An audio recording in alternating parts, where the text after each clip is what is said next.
YouTube, it's me, Romain Green, speaking. Before we begin with Mutabaruka, I just wanted to give you guys a friendly reminder to remember to donate $1 every month for 12 months to help me grow my corporation in Jamaica. Help support a black-owned corporation in my native country of Jamaica. The link is down below. Thank you. Enjoy this and have a nice day. I don't deal with violence.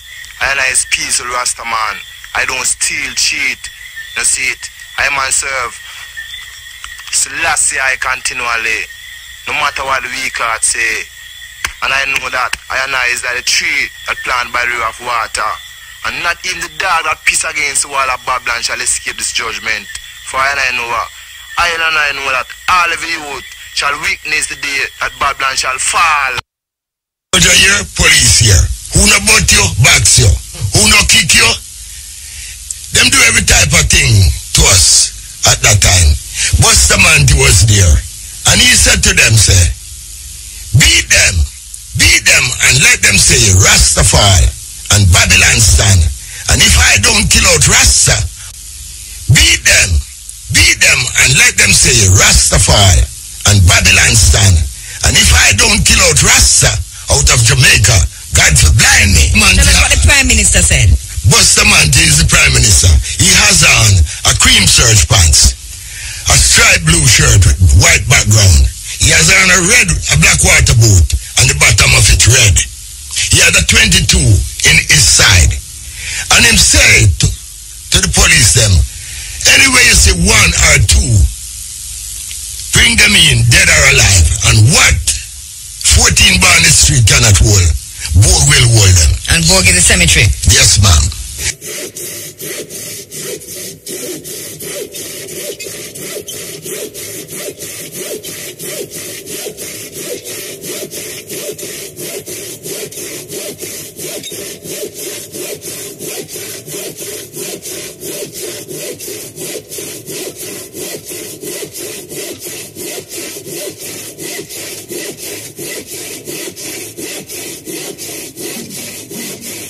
See you listening to your radio. Whoa. Cutting edges on your stereo. Yeah. Mutabaruka leads the way. So just you let the station play. Yeah. Say your teachings got to hold on me. Yeah. Well, this is Kimani and you're listening to, Mutabaruka. IRFM, Cutting Edge. The Cutting Edge on IRFM, they are with you next Wednesday. You listen to the man called okay, come again. Roy Shirley, okay. Hey, priest man, may I tell you, the late great Roy Shirley. Give thanks to the moment, give thanks to the time and the energy. You know, we have so much things are going on at the Elkla Island, yeah, so now that may I tell you, the more things are going on than the island big. May I tell you, man, and some weird and strange things are going on in Jamaica, you know. Why you look all the further them down here, so right now we are listening to Cutting Edge, you understand? Because we know, say, I will heap one year about the program, and them reach at Jamaica, you know, them just gone right into the Cutting Edge. So, you love all the ones them who listen to the Cutting Edge when them come at Jamaica. Sister called Angelique Kidio out of Benin. Sweet African style music. May I tell you, man, it's sweet. So we're going to play this one, you know. This one named The Sacred Rock. The Sacred Rock. This is an Ethiopian song. The translation of The Sacred Rock is Kabo. Long time we don't play this tune, yeah? Music called Kabo out of Ethiopia. Out of Ethiopia, Astaweke, Kabo.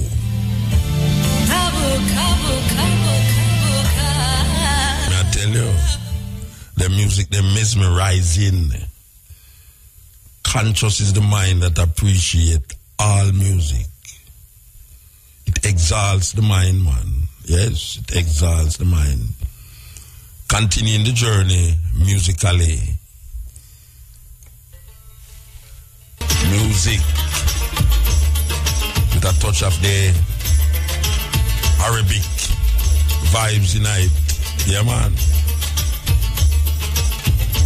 Continuing the variation, yes, continuing the variation. We have a very interesting program tonight. Line up, but we just put you in a kind of different mood. The whole day, same thing, same way. Well, say a different thing, right? Yes or no? So, we are continuing the journey musically. Different style, African way style. More slow and easy vibes. You understand? Senegal, yes. All the Bafal, them all over the world who know, say, them music, sink deep in the hearts of a whole heap of African people.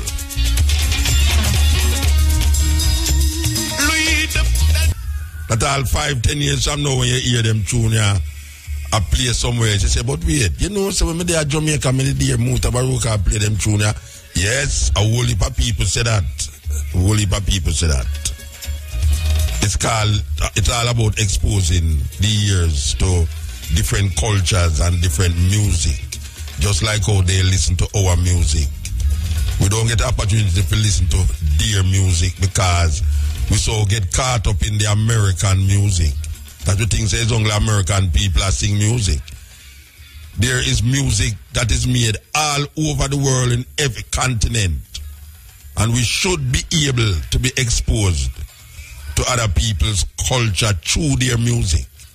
Because most of the time it's through the music you kind of can decipher out the cultural ways of the people. And I FM, we're there with you. Okay, so we could continue the journey and then take this call, yeah? Said? What? Gone? Conscious is the mind that appreciates all music. It easy you me. It's sweet. The experience is wonderful too. Good night, Muta. Blessed night, my brother. Blessed. Yes, my brother. I want to speak to you tonight on some issues concerning our international human rights. Okay. Now, on May the 15th, on May the 6th, on January the 6th of this year, we have a peaceful demonstration before the Foreign Affairs Minister's office to have, we were to see him to have dialogue about our international, who is we? About our human rights. Who is we? Who is we? We, human rights ambassador, who represent human rights out here. Who is we that make up this human rights ambassador? Who is a group of us, sir, my brother. What did it say? A group of us who is defender of the human rights for the people at this time. And we went there and he refused to hear from us, the Foreign Affairs Minister. He did not want to have any dialogue with us. Why? He said what we must do is write our own UN letter and send to the UN and they will represent us. We cannot get representative that way, Muta. Because the voice of the people is the voice of God. However, we have another demonstration the 15th of May here. Same place, and we were refused from seeing the Foreign Affairs Minister. So what we do now, we went to the Halfway Tree police station and we met with Superintendent Bailey. And we filed a claim about our refusal to have dialogue with the Foreign Affairs Minister towards our international human rights. Superintendent Bailey give us privilege to take out a warrant against him. Warrant against who? The Foreign Affairs Minister. The police give you give us advice. Advice to take out a war against the foreign minister. That A.J. Nicholson you talk about. No, the Foreign Affairs Minister is J.A. Nicholson. Yes. A.J. Nicholson, one of them. And Nicholson name though. Yes, Muta. So the police give you a piece of paper to file something against the minister because he refused to see you now. Yes, and give us the advice what we must do. So what we must do? Friday of this week, no, Friday the 13th gone. we went up to the, tell us to go up to the police commissioner, so we went up there. When we went there, the police commissioner was not there. We went as private diplomats. So I am no more a citizen of Jamaica. I do know it's my citizenship through my baptism, or through my church faith. So you're not citizen of which country now? Yes, so me in this country, me a free citizen. So may I ask you which citizen, you're a citizen of where? You're a citizen of where? I am a citizen. I am an Ethiopian citizen in another country because I carry a private diplomat passport. Oh, you have a diplomatic passport from Ethiopia? Yes. Okay. Who issued that passport to you? Who issued that passport to me? Yeah. Hello? I wish you got think. I met him. Eh? I met him issue that passport to me. Wait, hold on. Wait, sister. Hold on there. Who you say issue the passport to you that make you an Ethiopian citizen? I miss him. Who is that? Who is I Mexican? Not highly miss him. Yeah, who is he? Our black redeemer who has now come to redeem us and conquer the IMF debt. Now hold on, man. We want to find out something from you. Where is this man that issued the passport to you that make you an Ethiopian citizen? Yes. Where is he? Repeat what you said, Musa. Where is the man that issued the passport to you to make you an Ethiopian citizen? The kingdom of Debazi. He's not here now. He's on different mission. He's not where I'm at now. And he have authority from the government of Ethiopia to issue passport to people in Jamaica. If he's what? You know, hear me good. Ask you, say, if the man who gave the passport have authority from the Ethiopian government for issue Ethiopian passport in a Jamaica. If him have what? If him have me can't help if you know hear me say no. Me say. Yeah. The man will give the Ethiopian passport. Yeah. Him have authority from the Ethiopian government for issue passport in a Jamaica to Jamaican people. Ethiopian passport. That is what you say. Yes. Yeah, hear me. Wait, hold on. Let me ask you, say. You say if him have any authority from the Ethiopian government. From the Ethiopian government to ask issue any passport. In a Jamaica, yeah.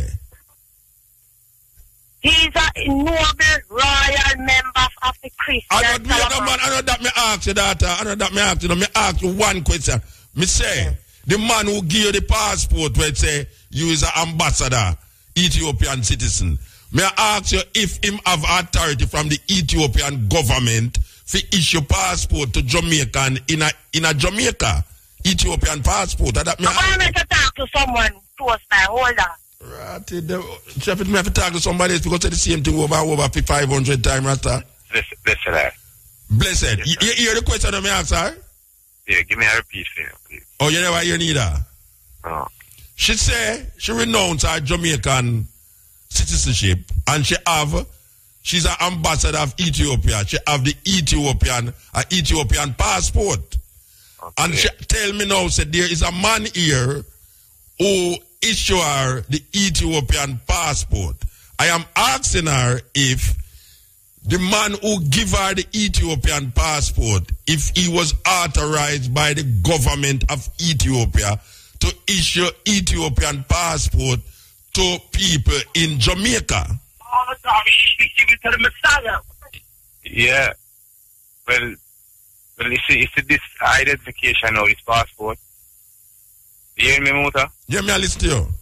Yeah, this passport now is also issued by a noble of a royal Christian Solomonical dynasty, Empire of Ethiopia. He's also the anointed son, anointed through His Imperial Majesty. Where is this man? This man here in Jamaica here. You mean at Jamaica, him get anointed by His Majesty? Yeah, and he also get a hereditary title. So him have authority for issue passport, Ethiopian passport? Yeah, only credentials, only to to Orthodox, which is indigenous.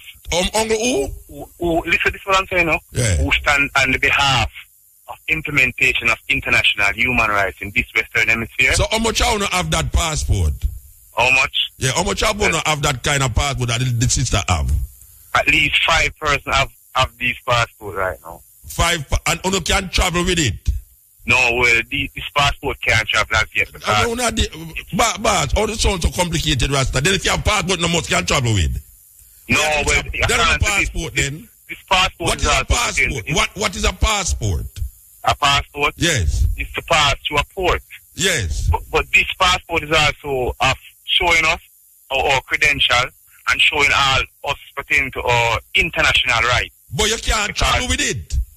Yeah. So it's not a passport then. Wait no man, if you can't travel with it, it's not a passport.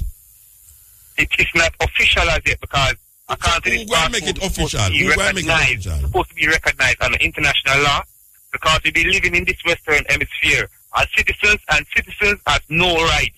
Because citizens don't Brethren, hold on, man. What you have to know no make no sense. Because what you just say a while ago, what you just say null and void. Me ask you about passport, and you tell me the passport can't travel upon. That means you have no passport. No, a passport what I was means you can pass through the port. It's an autonomous passport, diplomatical passport. If a diplomatic passport, you can go through the pass. You can pass the port without any connection, without any check. If you have a diplomatic passport, you can go through without any check. So that's why we need why we need the Minister of Foreign Affairs. But the Minister of Foreign Affairs cannot. The Minister of Foreign Affairs don't have nothing to do with a passport that is issued to you from Ethiopia. The Ethiopian government can issue a passport to you void of the Jamaican government. The Jamaican government don't have nothing to do with issuing a foreign passport. It's the government in the country that you want to be a national of issue the passport. It don't have nothing to do with the government, Jamaican government. So you tell me say you have a passport and she have a passport. It don't make no sense if you can't use the passport for travel because that's what mean. Passport, you pass the port of the country that you're moving from one port to the next.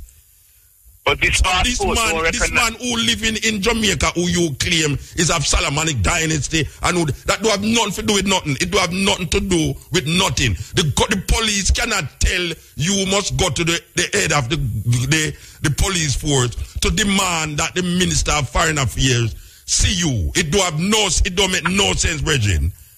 I better want to go plant some food and just sit down and live and just eat. Have you ever heard about international law? It do have nothing to do with international law. But international law showed us and give us the authority and the right. Which authority? International law. It do have nothing to do with international law. But international law showed us and give us the authority and the right. Which authority? To have a passport that you can't travel with?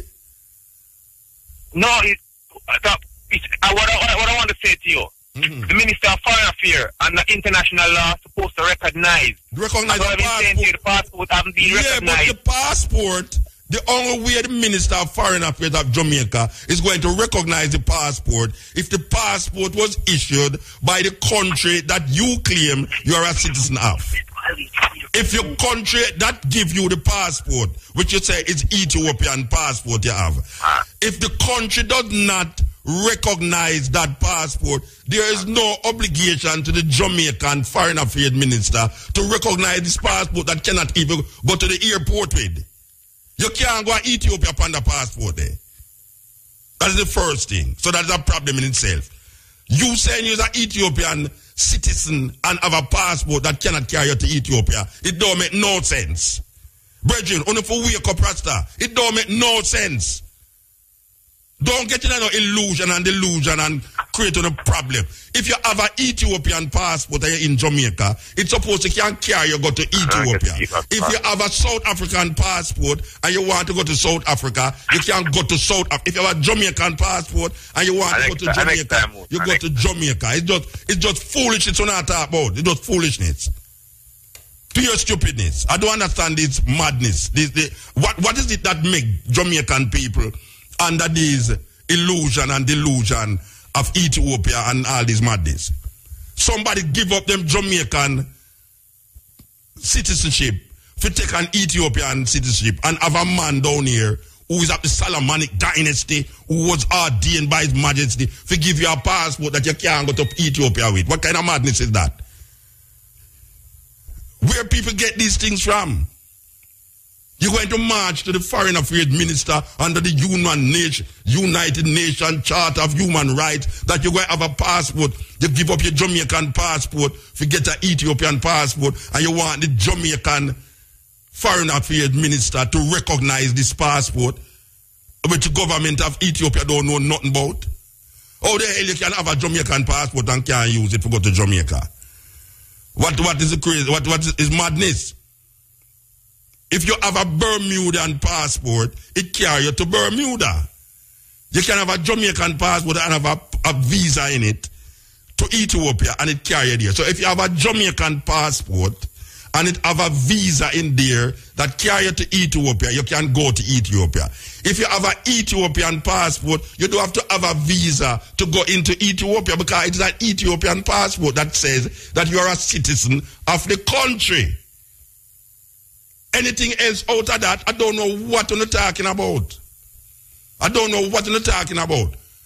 The Minister of Foreign Affairs will not recognize a passport that can't carry you on a plane to carry you to the next country that the nationality of that passport is declaring that you are.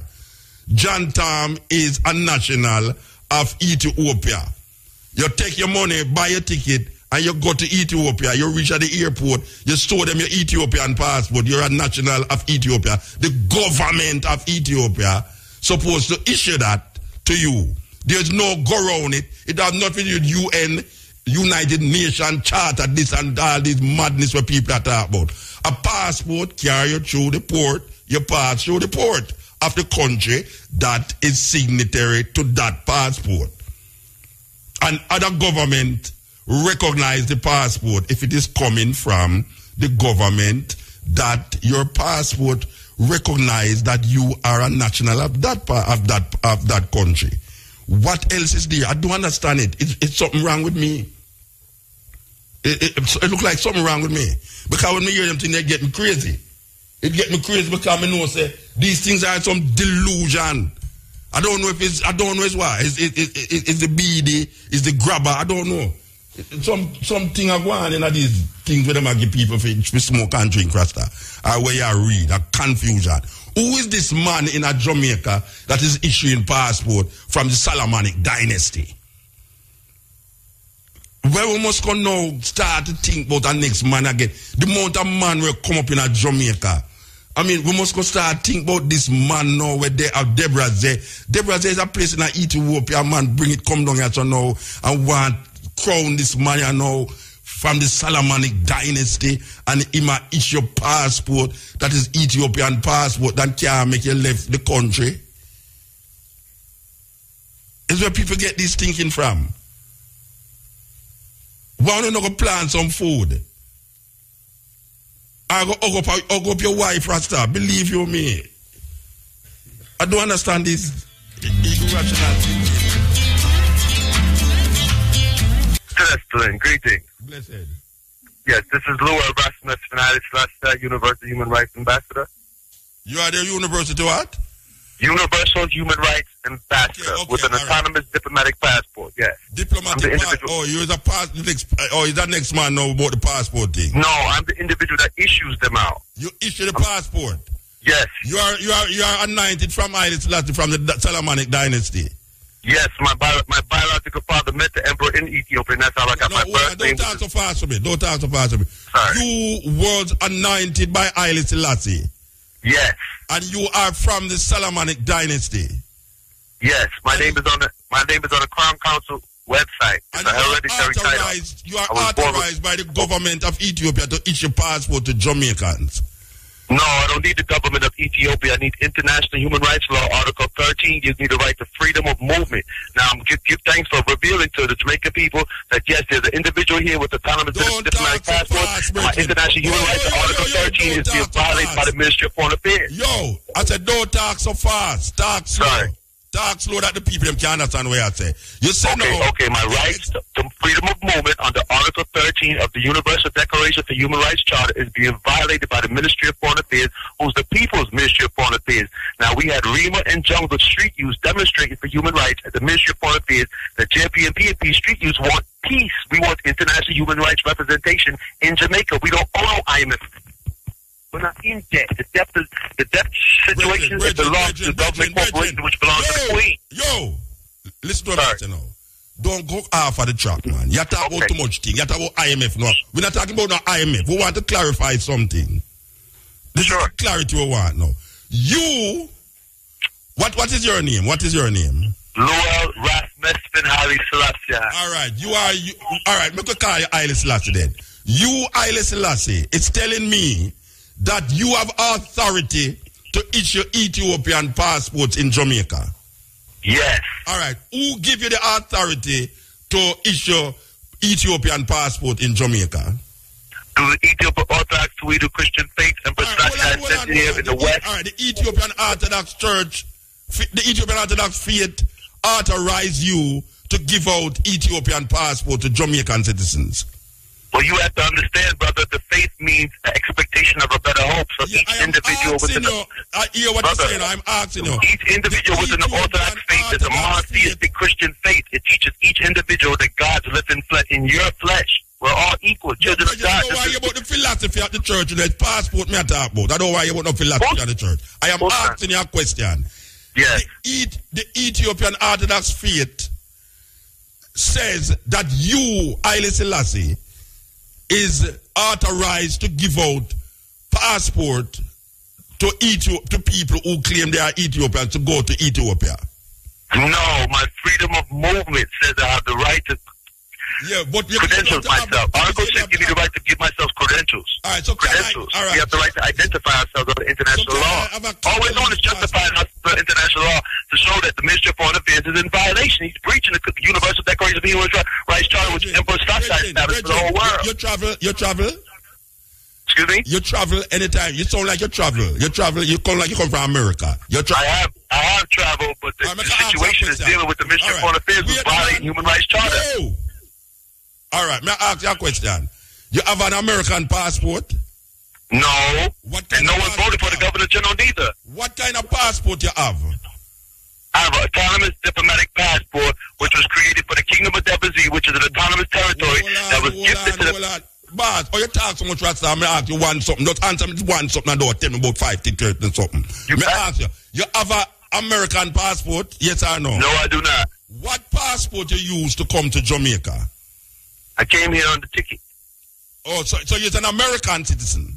No, I'm not. So, you don't come here with I no passport? renounced my citizenship. I renounced allegiance to all bankrupt nation states. We're trying to create a new debt-free Kingdom of Debazee. When you reach the immigration authorities in Jamaica, what passport you show them? You actually have to deal with the Ministry of Foreign Affairs first. The UN Vienna Convention says all international relations have to go to the Ministry of Foreign Affairs. You know what I'm going to lock you off? Me ask you a simple question, you know. When you reach to the Vienna Convention. When you reach to the immigration in Jamaica, what passport did you show them?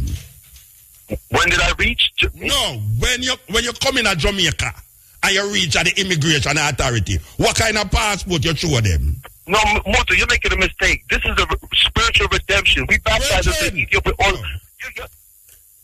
Yes, next people, I know. Because it's too early for me to get excited, you know, believe you me. Whenever I go to the program, I will get so. After me, I play them soothing music there. Me, I play some, lock him up, no Rasta. You make him there talk by himself, make him talk by himself, man. No, after me, I play them soothing music and I heal myself. I try to heal myself with the music, you know. Because after today, so much bad news upon the radio, I try to heal myself. And this man now come to traumatize me life in the night, you know. And it's so early. Look how far the program they've done. Then me start traumatized by now to right, me not going to sleep good tonight. Me going to appear nightmare. Me going to say, me want one of them passport there too. I don't understand. What the hell is happening? It's where I'm going. It's where really I'm going in Jamaica. Human rights people are going at school, going at homes for go tell people about preference in sex and what must happen in sex. Man a come now say him is Haile Selassie name Haile Selassie and him get something from somebody. And me ask him a simple question, you know, what did the immigration authority stamp when you come in at Jamaica? He might tell me about UN and this and this. What it's where them man, it's where them people they come from. Or where them come from? EJ? No, but him so like America to be, him no want claim it, you know. Him no want claim it, you know. I mean, no, America ever come from it, him no want claim it.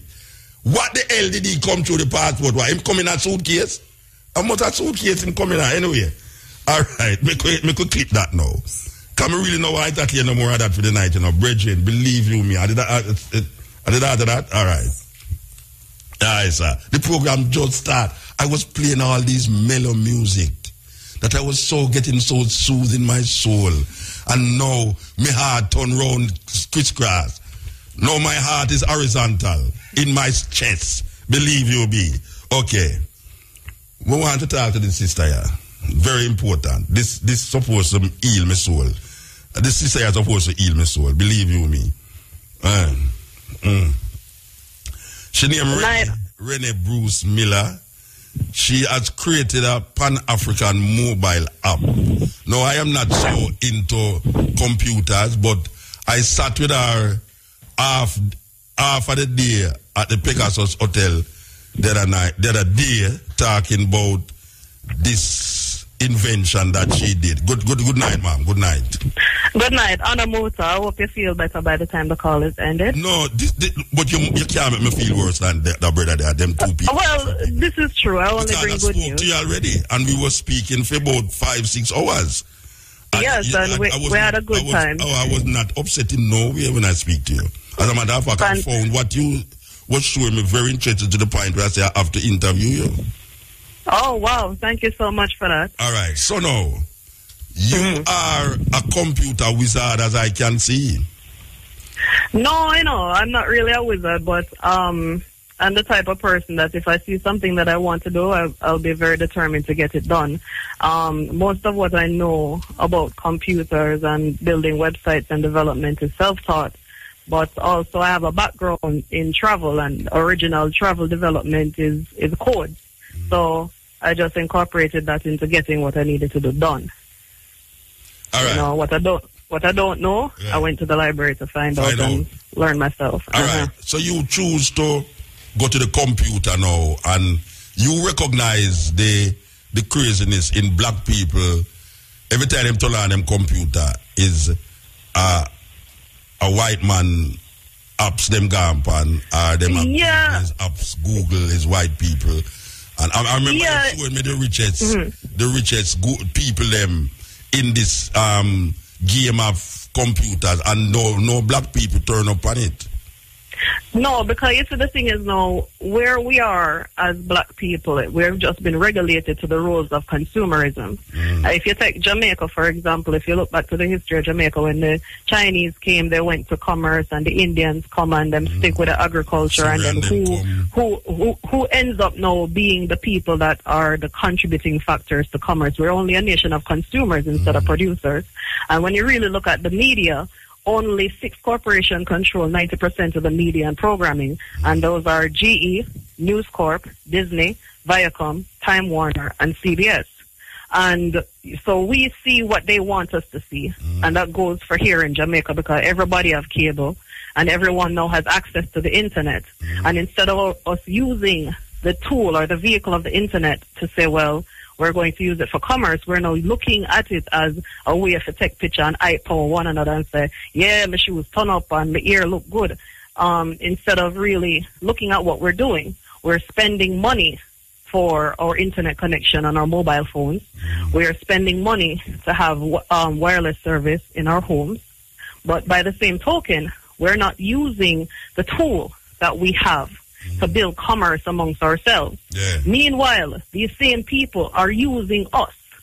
They're using the content that we're posting on Instagram and Facebook. Them build up themselves and make millions. Right. Millions. If you look at Facebook, as I told you, there's a website called whoownsfacebook.com. And there's about 27 owners in Facebook. It's not just Mark Zuckerberg. He owns the majority shares. But there are so many owners in Facebook, and not one black owner. And the importance of the black ownership is we're building up our own community. We have to do it for ourselves. We can't just sit around and expect the white man to come from foreign and come do it for we. And we have all this land out here, and we have all these people who have these talents, and we're just waiting around for somebody. We're waiting around for the opportunity that someone else gives us instead of creating the way for ourselves. So where I saw the opportunity was because there's so much money spent in reaching the black consumer. And I can speak for America because I have the factual data from Nielsen ratings. And because Jamaica now is a part of, basically might as well just attach themselves to America, because we have the cable and we're now moving towards hyper-consumerism.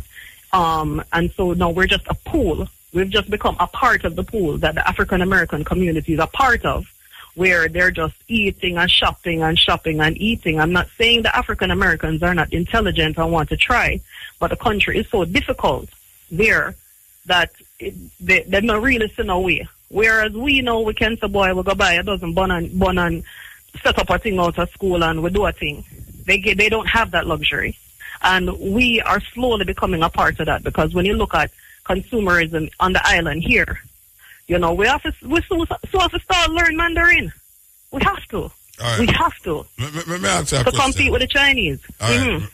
Well, maybe we don't have to compete with them. Maybe them just take over everything what we're supposed to do, and then we just... Why, look so, but we are still at the bottom. Yeah, we're still at the bottom, and we can't live so. All right, look you take a big leap and create and design the similar thing like where Google that have we do. The similar thing like where Facebook and Facebook. So you actually create now a Facebook, which is not called Facebook, and a Google design, which is not called Google. You reach this all. You maneuver yourself to reach this. So come and still can't understand it, Yeah, show me the whole thing. So the thing is, though, we start talking about it, I'm going to tell the people that about it. It's called Proudly. Proudly. Proudly with an I. And so we can Google Proudly and get it? Tell me, because I'm virgin beside me, I saw. Yeah, man, him can Google Proudly, man. Him can Proudly with an I. Sure, it will be the first in the Google rating. Proudly. PROUDLI.com. Proudly.com. And this is like Facebook. It's a social media site. So it's not just about a website. It's a social network. Yeah. So anything you can do on Facebook, you can do on Proudly, but more. You can have your pages and your groups and things. You can also have a pin board like on Pinterest.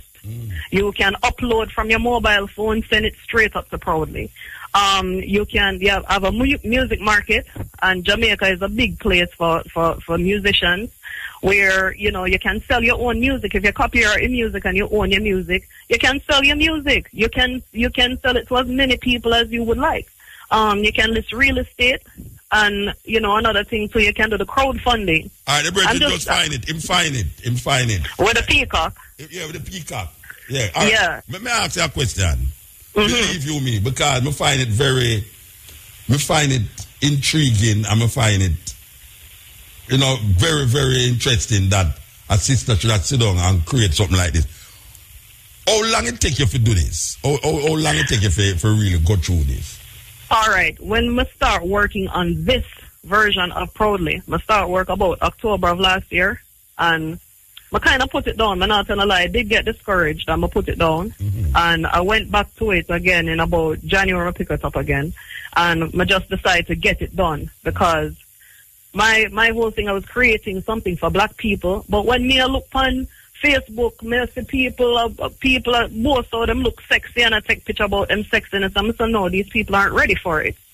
And I'm not going to make myself crazy doing something for people who are not interested. But again, there's a whole entire continent of Africa with 51 countries who will get it, and there's a whole island of Jamaica with people who are progressive and entrepreneur and business-minded and creative, and they will get it, and these are my people.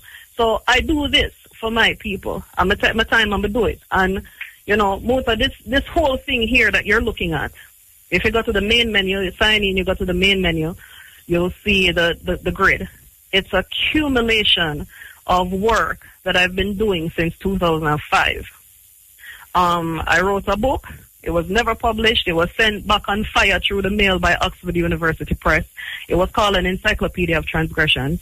And what the book was creating a relationship between all the peoples of the diaspora. Because you back a man and him was dark like midnight, and you said to him, sir, you know, where you come from, man, him come from Mexico. You didn't know there was slavery in Mexico. You didn't know there was slavery in Argentina. You didn't know there was slavery in Honduras. You didn't know that you there, Jamaica, suffer, and your experience that you've endured, that a man on the other side of the world will go through the same thing. Yeah, and so I tried to create something that had a timeline that you can look back and say, well, in 1500 this was happening in Venezuela, right? A historical context. And everybody who I went to support it, them said, people don't want to talk about them things, man. They want them Beyonce time and Jay-Z time. And yeah, man, that's true. But me can't really worry about them people. Those people who not see it, I know them I deal with. I deal with the people them who see it. I deal with the people them who understand that if you don't stick together and if you don't create a community and if you don't start supporting each other, we will never be better as a people. We'll always be on the bottom. And me know that we better than that. So, I put in the time. Some can take clarity with some, and nothing there upon it, sister, believe. Yeah, man. It's comprehensive, man. Yeah, Musa, man, because you see, so the name alone. Wait, let me show you a chance with that. But me ask you, I just want to ask you some question about this thing. All right. You tell me, say, instead of me use Facebook, me can use this and get the same result like Facebook. Better. Because what you can do is when you make a post here, you can post, when you make a post directly here, you can post straight to Facebook. If you don't want to post to Facebook, you just unclick Facebook, or you can post to Twitter. The other thing, though, is when you go into your profile, you can pull down all of your images from Picasa, from Instagram, from Facebook. You can import all of your images from everywhere. So you're not going to miss anything on Proudly.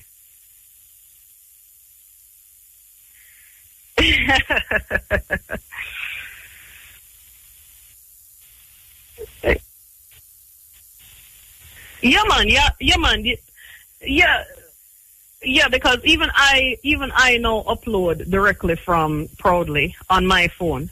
I haven't deployed the mobile app just yet because I had to flush out and come deal with some things. The mobile app is going to be fully deployed at the end of July in the Android store, which is Google Play, the iOS, which is iPad, and the iPhone. So as long as you have an internet connection, wherever in the world you may be, wherever in on the green. Jai go on it. Jai, you go on it Proudly. Proudli. No, the brethren are upon it still, you know, but where I say now that you actually create an alternative to Facebook. Yeah, man. And this thing is, I mean, you know, if you have no register or no, you register it?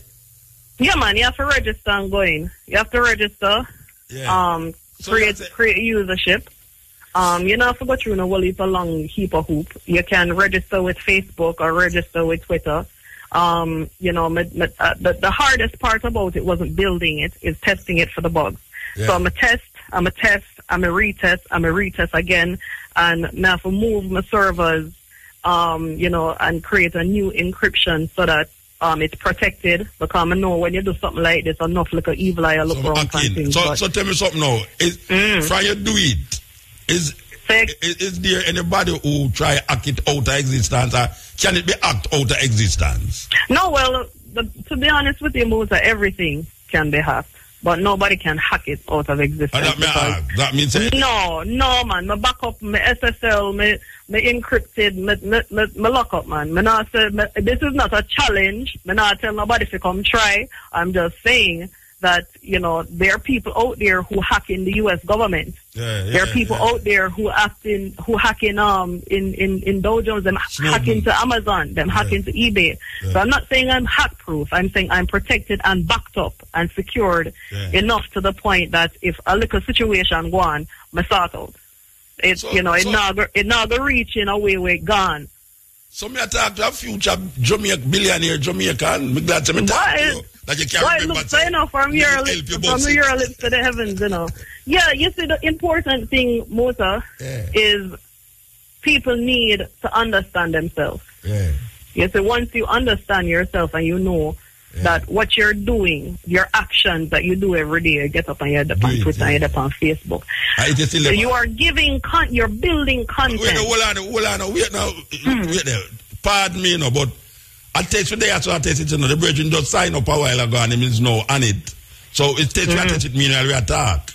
You understand? Because it's very important that people who are listening know say this thing is a real thing. A Jamaican sister create this thing. A Jamaican make it for everybody. I need the people to understand that it was created for them. Yes. Sister who used to and thing. Yes. Yeah, man, it was created for them. Yeah.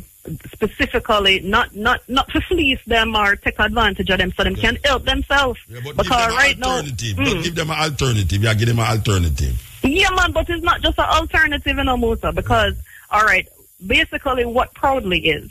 Let me spell it again. Proudli. What Proudly is, it's a multifaceted site. It's social networking. It also has crowdfunding. It also has you can list real estate. You can list a variety of things. You can open a store. You can keep a pin board. Never, all right, look, for example, the crowdfunding. You have a couple of people out there who have land, and they would like to develop the land. Maybe they need money for irrigation. Maybe they need money to get seeds or things like that. They can build a donations platform on Proudly. Them can share it all over the world. Them can go right back to Twitter, right back to anywhere they wish to send the information back to the internet. Because I looked at things that were intrinsic to their needs, right? Yeah. You have a phone. Once you have a phone, and you have a connection to the internet, you can create a crowdfunding listing where people can find you. I don't see Facebook doing that. I don't see anybody stopping and thinking and say, what do these people need? Let me do something for them. I see people looking at you like, why them people are not really conscious about how they must spend them time or the money, so make us see what we can get from them. Right, so sister, I look into step forward, but I look into everybody step forward with me. The brethren is using it, and trust me, come see me use it, me I get more excited about it because you excite me. Trust me, I get so far from me. But wow. You see him use it, him sign up and everything, and him gone the night and yeah, man, him a play with the big band. This is very important. Hold on, we come forward to you. Cutting edge, yes. Yeah, this is the Cutting Edge. We're talking to Renee Miller, sister who has created a Pan-African mobile app, and we are on it. You can access it from your phone, sister? Yeah, man. Yeah, it's mobile ready. It's mobile ready. All of the features you can request to have a. Ask if you can put the app on the phone. No, I can't get the app until the end of July because I was testing the app. I have everything ready to go. I'm in the store, me in the Apple store, I'm there, but I'm still testing. I'm not ready to deploy. So when I'm confident that I've tested my heart's content, I've slated a date for the end of July. So who know about this apart from you? Who know about this thing? Because I never boy, Musa, who know about it? Just you and the listeners and very few people. And my mother knows about it. So my mother. How long ago you do it? Because This is amazing. Why all this comes out a big secret, or you keep things such a secret? No, because all right, most of my time was spent just building. In my professional career, I am usually the sales girl, the person who goes out and asks for the check and talk to people and goes and communicate with the client. However, in this case, I had to go up in one shell and just beat it out from morning till night. And I mean, I also have techs that I paid pro bono work to just do what they need to do, or I should say per diem, just to get certain things, because there are times when most of them look me not sleep for 4 days because I'm just up, down, back to back. And so I had to hire people that I could give piece of the work out to do and then take it back over, just to give myself a break. And sometimes my eyes, when I close my eyes, all I see is proudly, all I see is numbers, codes, all I see a whole heap of things that could cross my screen. So it was a difficult journey. All right. And I'm glad I've done it. I'm glad I completed it, and you caught me right when I finish it. All right. Just as I finish it. You can't tell them what people go on it after. You can't tell them what people went on it. Is there a way to find out? Yeah, man. Yes, right. I can. Well, I can see. The people them know it's anywhere when I listen to me now. Believe you me, because the brethren just do it a while now. This is an alternative. Well, you don't want to say alternative, but it's an alternative because everybody know about Facebook. But this now was created by a Jamaican sister who used to go to Woolmans with my daughter. I have to tell them that.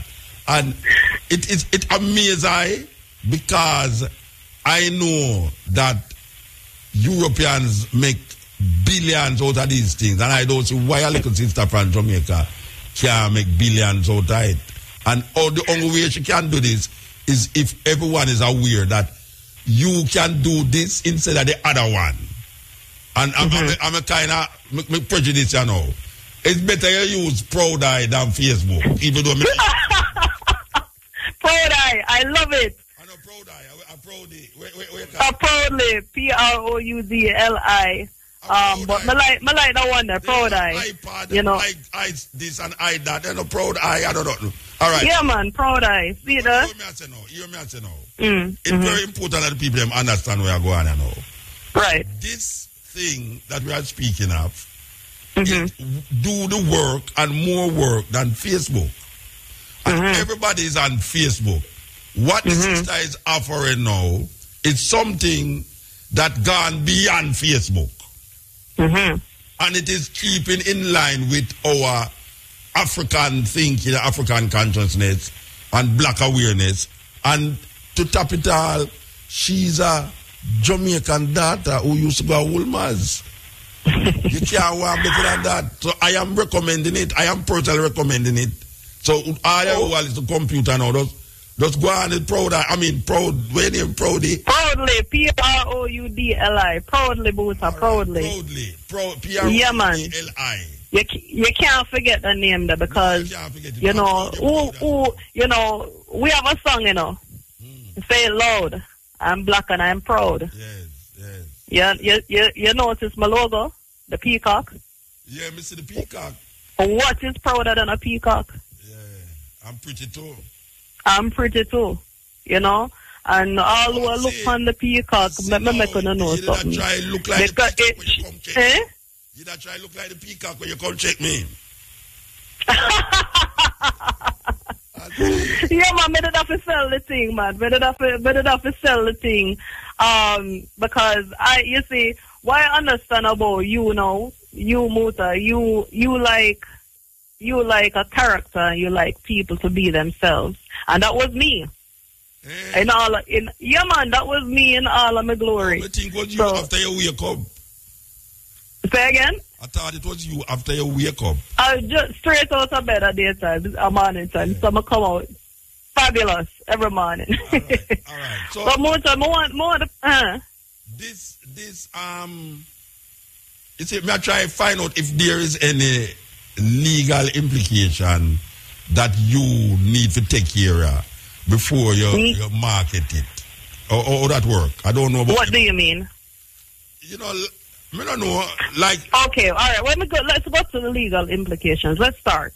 If we want to go down that road, the legal implications. Every single user, wherever in the world you may be, that uploads any content, whether it be an image or a note, those items, Facebook can use that item forever and ever and ever, even if you deleted the item and someone else shares it and they still have it. So legally, you already not have no rights when you use Facebook and load your content to Facebook. I don't have that kind of stipulation. Yeah. I don't have that type of stipulation because I believe your content is your content. So I have my own privacy agreement, but not to the invasive way of other people. You know what I mean? Now, I'm not copying Facebook. There are several social media networking sites out there. There's Jenga. There's so many different social media. People create social networking sites for different things. You can create a social networking site for cricket. You can create a social networking site for football.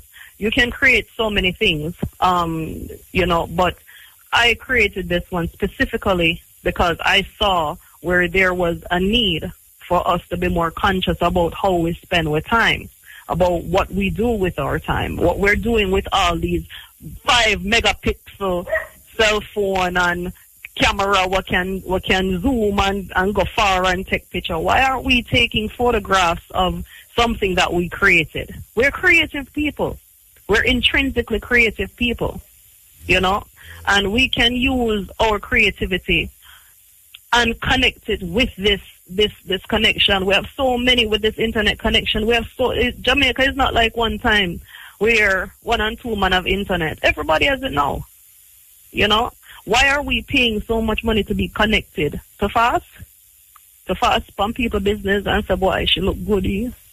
We need to be more conscious about how we're spending our time. And this thing too is, Marcus Garvey created the UNI and the shipping line. Not for so well, mega send everybody go to Africa, but to create trade and commerce with Africa. Now we are in the position now where the internet, why aren't we using the internet for those things?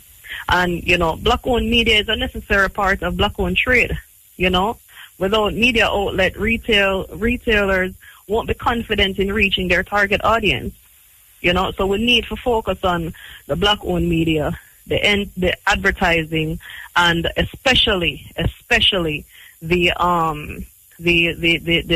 mobile and the internet, because according to Nielsen, they said black consumers are more receptive to advertising on mobile devices, and they're one of the most digitally active consumers.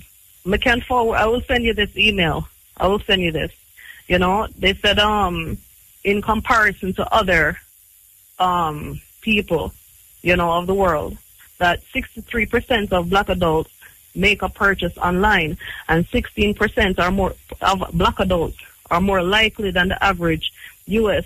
Consumer to make a purchase of clothing, children items, things of that nature. So why somebody like me who is enterprising and really see the need, why would I look at that and say, sure, make somebody else do it? All right, so I see where I can do it. Let me ask you a question. Mm-hmm. How you personally benefit from this?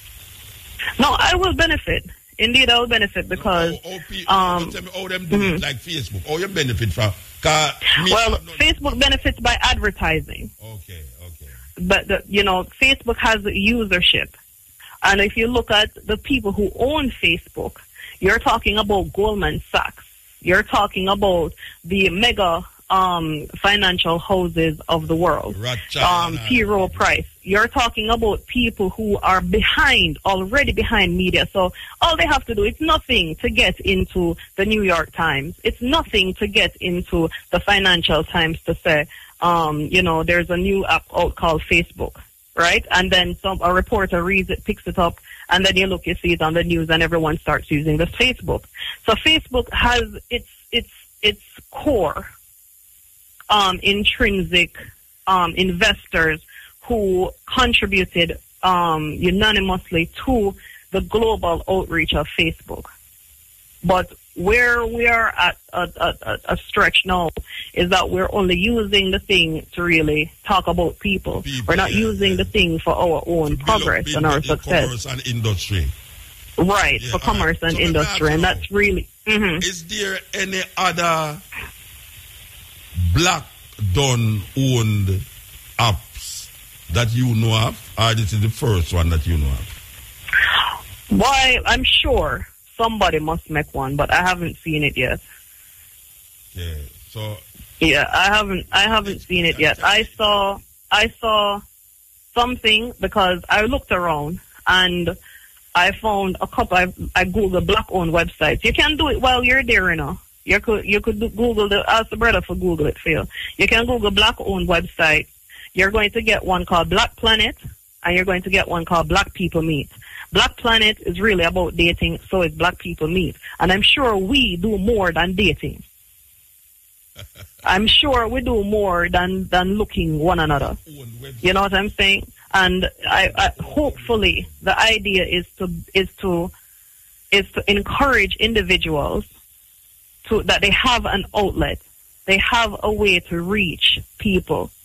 You know, Facebook does as well. You know, I'm not knocking Facebook and saying I'm better than Facebook, blah, blah, blah. What I'm saying is you are not reaching your target. If you are an advertiser or you're a business owner, you can advertise on Facebook till the cows come home. But who is actually looking at it? Are you reaching the people who are actually going to walk through the door? Because likes and clicks cannot be translated into sales. So that's the trick about that peacock. If you look at it again, it says there's a target. Because I've just isolated a particular market, a $1.2 trillion market in the United States alone.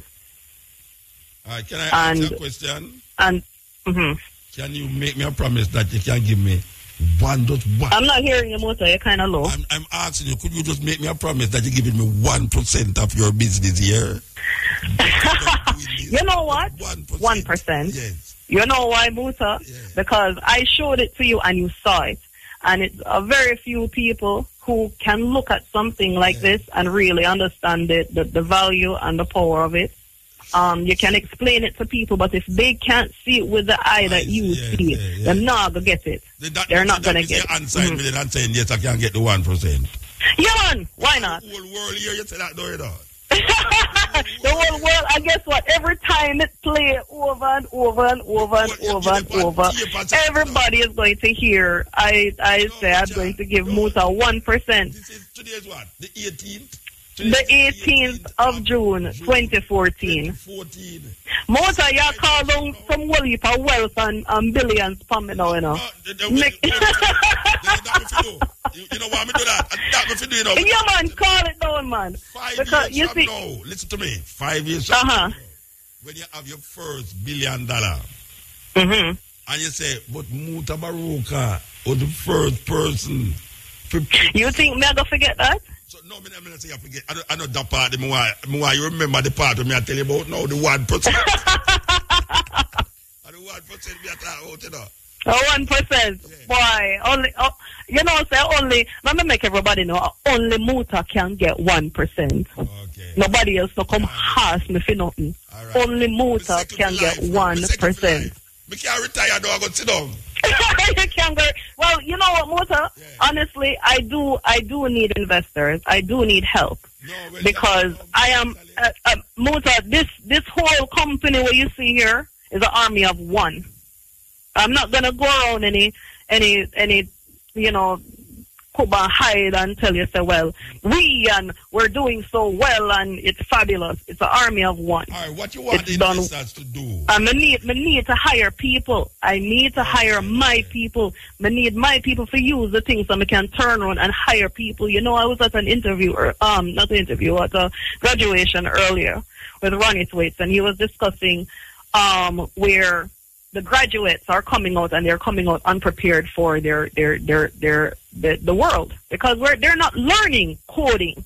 They're not learning open source. They're not learning CSS and Java. They're not learning these things. They're not learning the things that the world is demanding. And it's not just Jamaica. They're way behind in America as well. Everybody they're way back there. So, you know, I was even watching something from Stanford University in California. Not California, UCLA, that's what I was watching. And they were saying that there's a shortage of minorities or blacks in technology. And everybody wants to know, everywhere I go, everybody wants to know, where are the blacks in technology? There is even a group called Blacks in Technology, but where are they? Yeah. They're few and far between.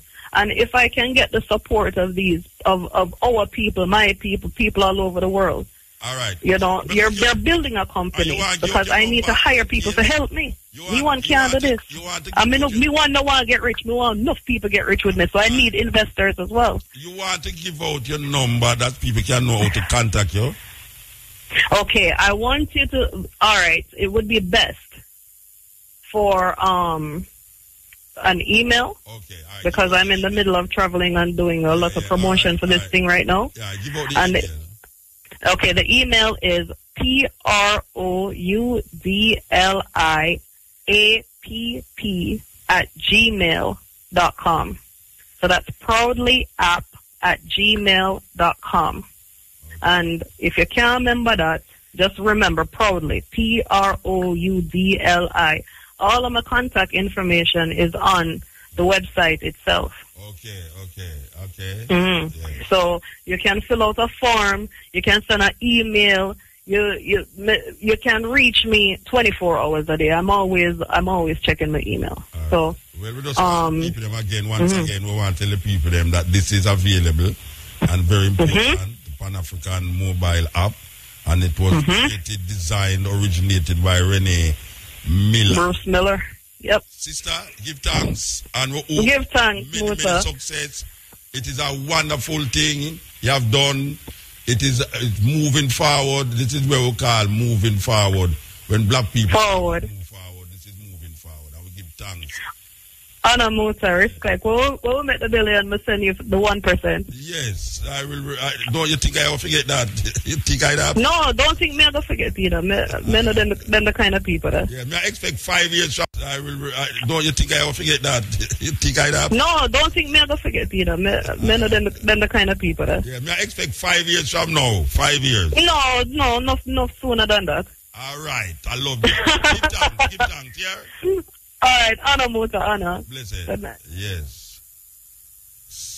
Cutting Edge RFM. The time is 12 o'clock. Brothers and sisters, this is Janet. Join us with respect for our national anthem. Let us stand and defend this one. Peace and love. Thank you. Eternal Father, bless our land. Guide us with thy mighty hand. Keep us free from evil powers. Do our life through countless times. To our leaders, great defenders, grant true wisdom from above.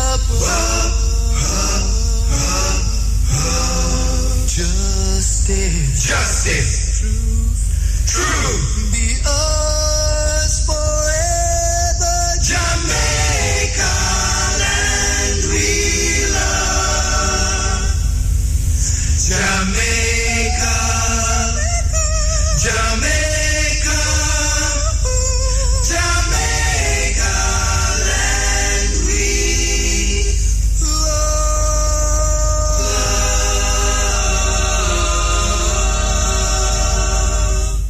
FM really rocking, you know. Here, this interview is way over the other side. You know, this weekend will be a celebration. The Charlestown Maroons will be celebrating this auspicious anniversary event that has been going on for quite a while now. This year taking a lot of different angles and perspective. So we want to talk to Colonel Frank Lumsden. Is the chief organizer of the Charlestown Maroon Conference, which is from the February 20th to the 23rd. This is today's what, the 19th. So it starts Friday and it's 3 days. Good night. So Lumsden. How are you, sir?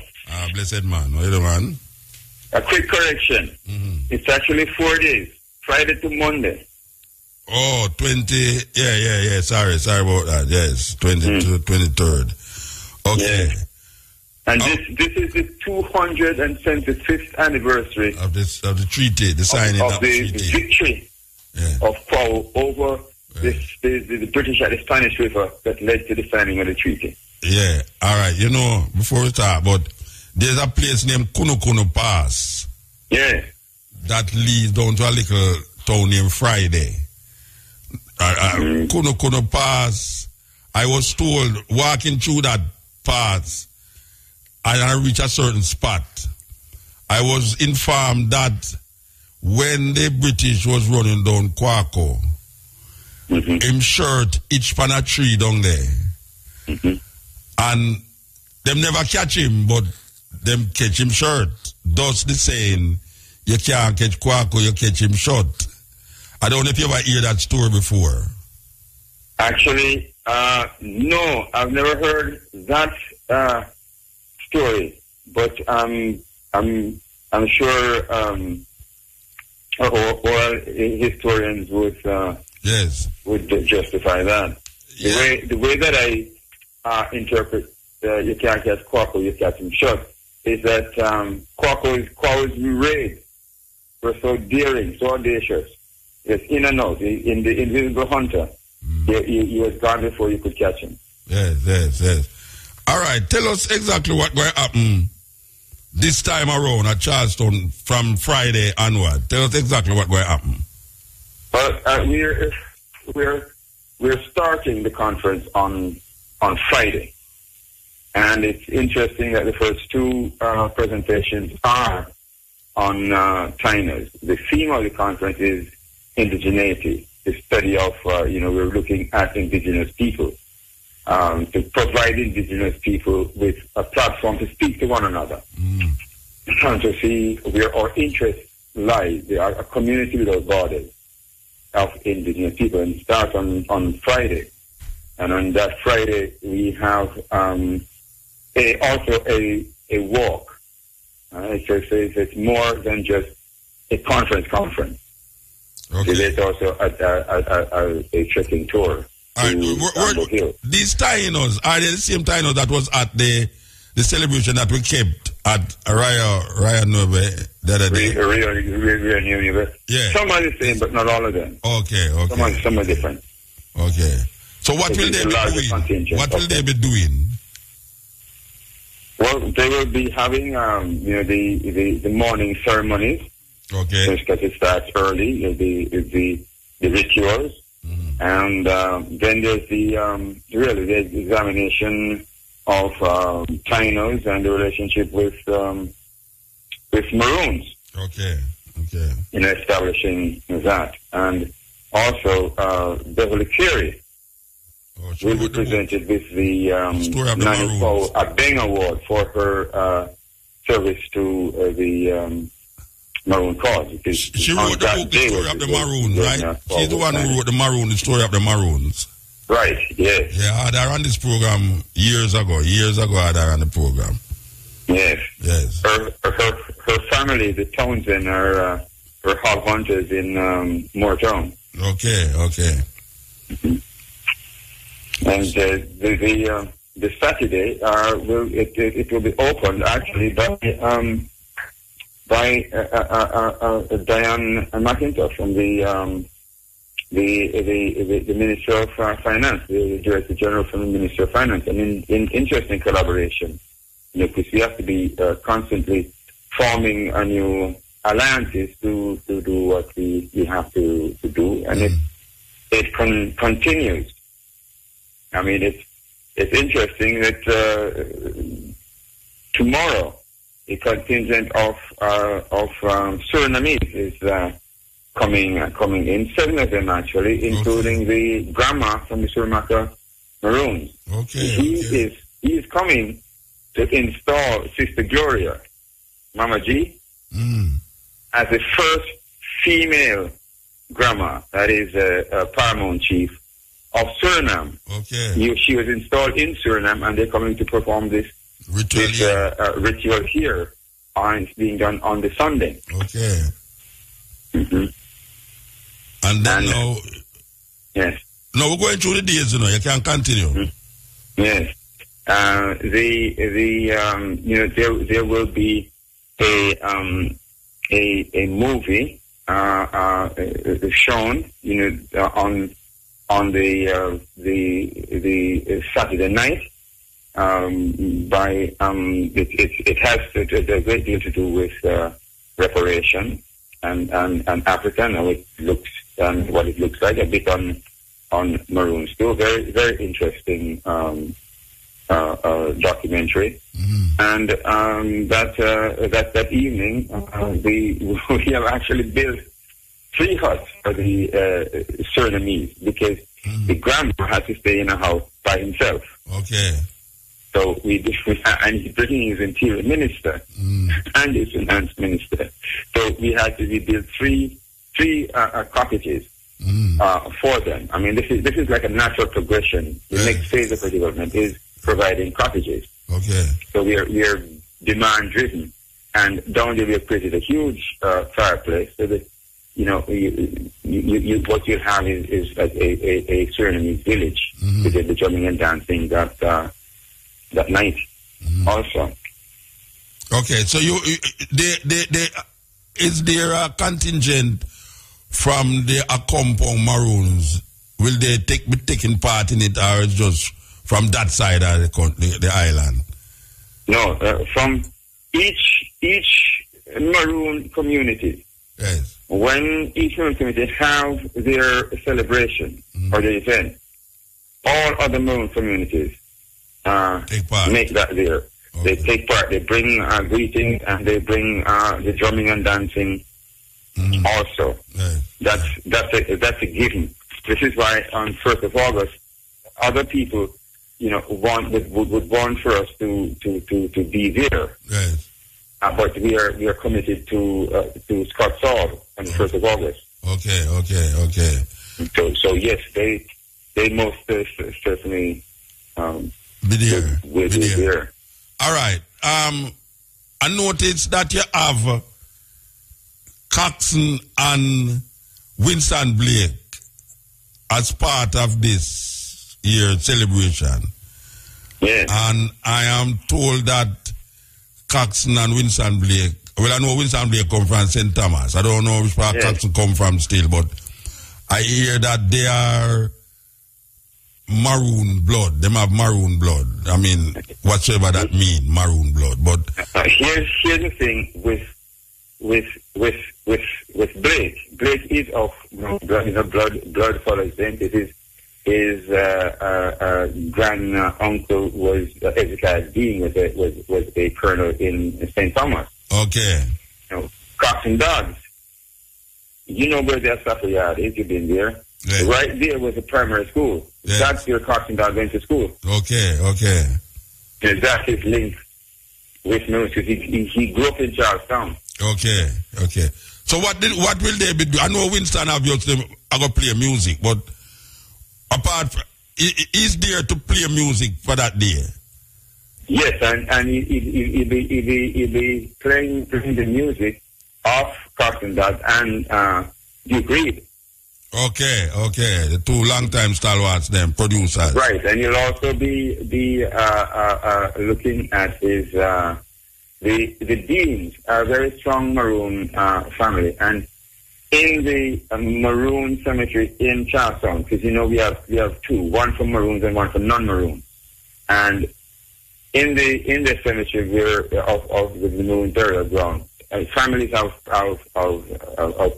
patches of ground which is buried, and the Deans are a very large area for their burial. So he can also be seeing that side of his explain to me why they have two different burial grounds.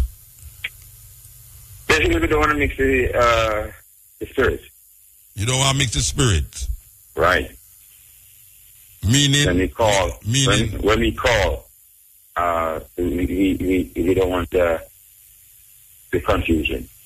No, you see, you have to explain to me because I don't understand that part of it. Yes. Let's say mixing the spirit and the confusion. I don't understand that part. So you have to give me, explain to the people who's listening when you say you don't want to mix the spirit. Yes. Well, what would be the difference between the Maroon spirit and the other African? Identification. Because you have because Charlestown is perhaps the only community that has this because of that road from Newcastle to Buck Bay. There's a bridle path that the Maroons allowed the British to cut through their territory after the signing of the treaty, linking the barracks in Newcastle with the plantations in Buck Bay. And because of this, Charlestown is the only community that you can get to without going there. Because you're going to be going to Newcastle and you pass through Charlestown. What this did, this had Muslims became more attractive to non-Maroons. So Charlestown has the largest population of non-Maroons. And so to identify and keep them separate, it was necessary to have two burial grounds. All right, I can ask you a question. Was outside of what you call the Maroon community, were there Africans fighting the British that was not called Maroons? Were there Africans on the plantation fighting the British but was not designated Maroons themselves? Or from your fight against, you become a Maroon? From your fight against the British, you're a Maroon, or you're a runaway slave that run up in the hills and then declare yourself marooned in the hills? Or you work now you have what you call petty maroonage. That is people who run away to escape an infringement or punishment with every intention of going back. Yes. Okay. So they were out in the bush. You couldn't call them maroons because they really had no intentions of freeing them themselves. They are evidence of going back. So what I'm asking now, were there Africans who was fighting the British that was not marooned? I would imagine Three Finger Jack would come under that that definition. Yes, I would imagine Tacky also would come under that definition. Sam Sharp. Sam Sharp. Certainly. But you see, you have to look at also what it is that these people were really fighting for. Even if you look at Bogle, even though Bogle himself was a Maroon, what the freedom is, Bogle was fighting for better conditions under slavery. All right. So what was Taki in your estimation? What was he fighting for? Taki was fighting for freedom. For freedom. Yes. He was but he was not a Maroon. No. Yeah, that's what I was asking. That's the question I was asking. It was there Africans who was fighting on the plantation that would not be deemed Maroon. And I guess the answer is yes. Yes. Why I ask that question is the idea that you just mentioned about not mixing up the spirits. Yes. So right. If Taki, who was not a Maroon, who was fighting the British, yes, and lead one of the biggest rebellions in Jamaica, his spirit would not be in the burial ground where the so-called Maroons were. Where the Maroons. Yeah. Not so-called. Where the Maroons. Yeah, the marooned. I mean, all of us was marooned on this island. We were all marooned on the island. So but you see, what were maroons? What made you maroon? But not that you were on the island, was that you fought for 85 years. 85 years of armed conflict, of sweating, dying. Yes. It is in the crucible of battle, of war, for which the character of the Maroons. But there were Africans outside of that community that was fighting also. And we just mentioned Taki. What I'm trying to get at is this: that yes, the spirit of Taki. I understand what you're. I understand where I'm going. Yeah. You know, with that.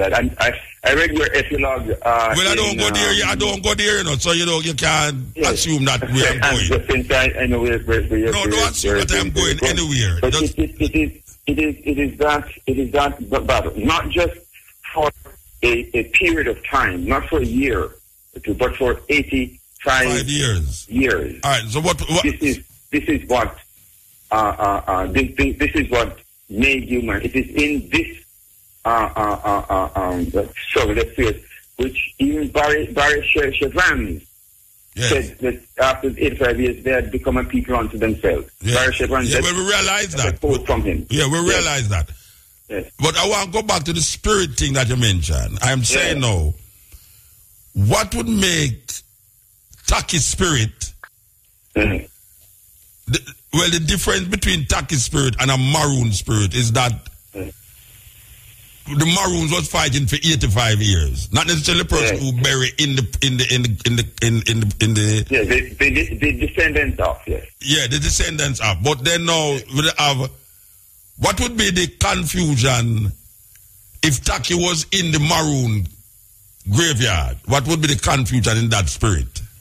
I tell you something that I'm not. Now we're really getting into the spirit that comes in Kumina and in Bongo. It's a different spirit that comes with Comanche drumming. It's a different spirit that explain comes. to me. Explain the spirit, the difference. Explain the difference. Just that. And you can tell by the way in which they come, the way in which they how the people who are in Mal under a spirit of a Kumina or of a Bongo, there's a difference in that spirit. And but Taku was of there's something spirit. else too. Taku was of a Congo spirit, a Bongo spirit. No, there you go. No, to clear a spirit, to actually clear a spirit, you have to know how to clear a particular spirit. Yes. So a Comanche spirit, a Maroon may not know how to clear a Bongo spirit. You see. So he may not know how to clear a spirit that comes with Kumina. So where Taki come from? Taki was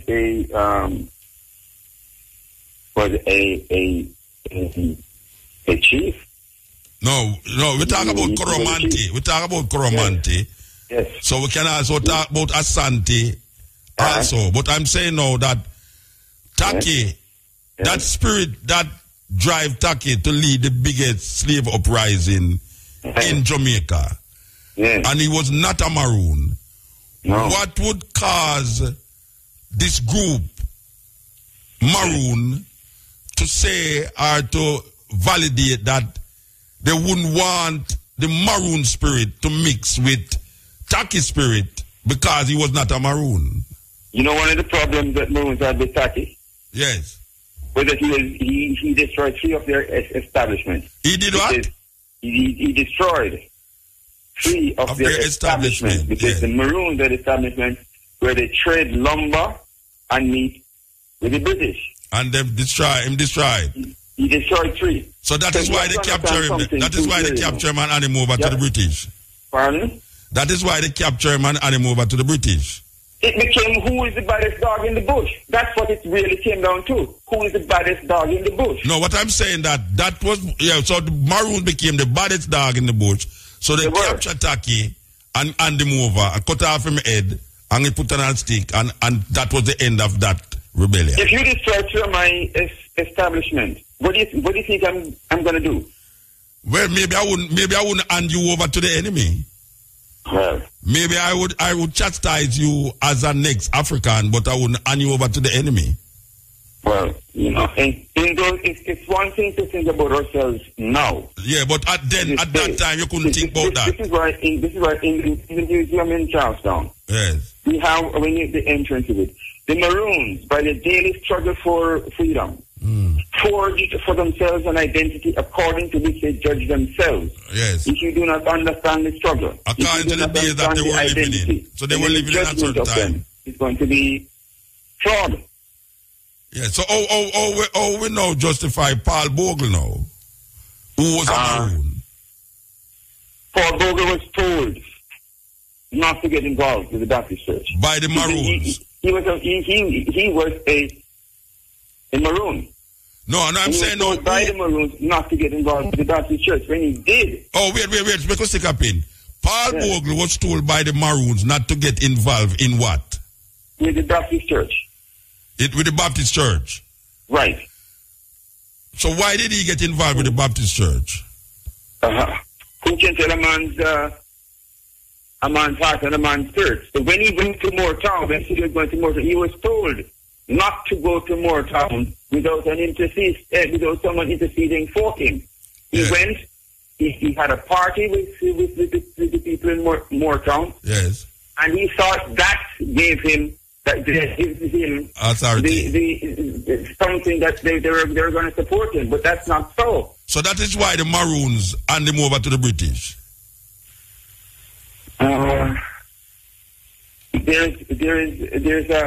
There's a whole lot of things that we don't know, we don't talk about.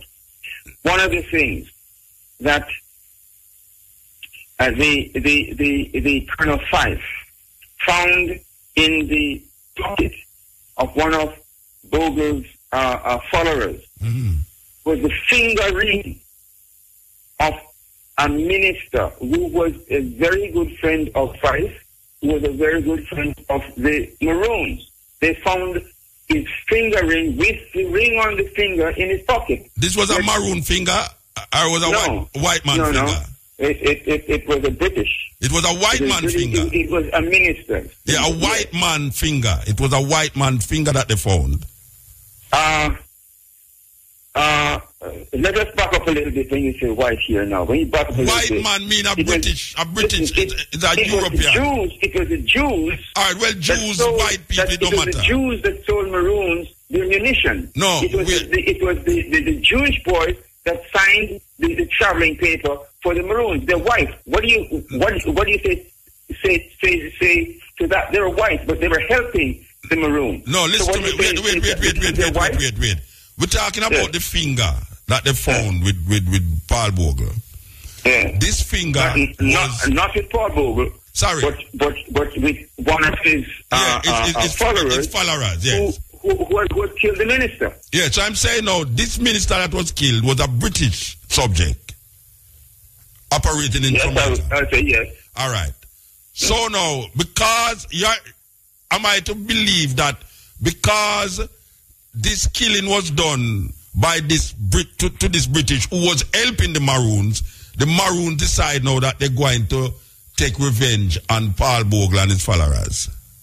What I'm saying is, I'm not saying that this is, but their actions, there are things that we don't know about that caused a certain reaction. That is very emotive.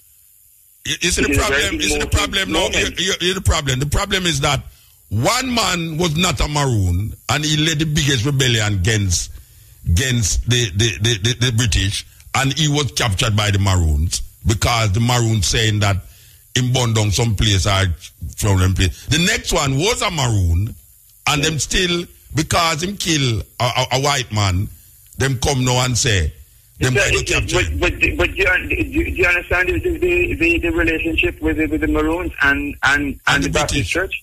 Yeah, of course I understand it. I understand it. Let me back up so you understand what I'm talking about. No, I understand In the beginning, the missionaries were supposed to teach the Maroon children reading, writing, and arithmetic. Yes. But what the colonel found was that they were teaching them spirituality. They were teaching them Christianity. They were taking from their Maroons their own spirituality. So the colonel banished the missionaries and developed a mistrust for education. Yes, like Boko Haram. So what I'm saying is that you don't know what the relationships were between each of these members. Yeah, but look at Africa. What is happening in Africa right now? No, but we can't. No, we're not talking about right now. We could go to the idea about the Paul Bogle. Paul Bogle was using the church to help him to free whosoever he wanted to free at the time. He was using the church. It wasn't freedom. If you Paul wasn't talking about freedom. Paul wasn't really talking about better conditions under the system. Yes. It was not freedom that Paul was talking about. Okay, all right. Better conditions. A lot of slave rebellions in America for better conditions was started by people slaves in the church. Because they used the church. If you listen to most of the gospel song that was created by these black people, it does not mean necessarily that they was praising Jesus, but it was coded messages for the slaves who the only place they could gather together was in the same white man church. So they used the white man church to help to organize themselves without have to be hiding in some cave or some bush. Paul Bogle was doing the same thing as a Maroon.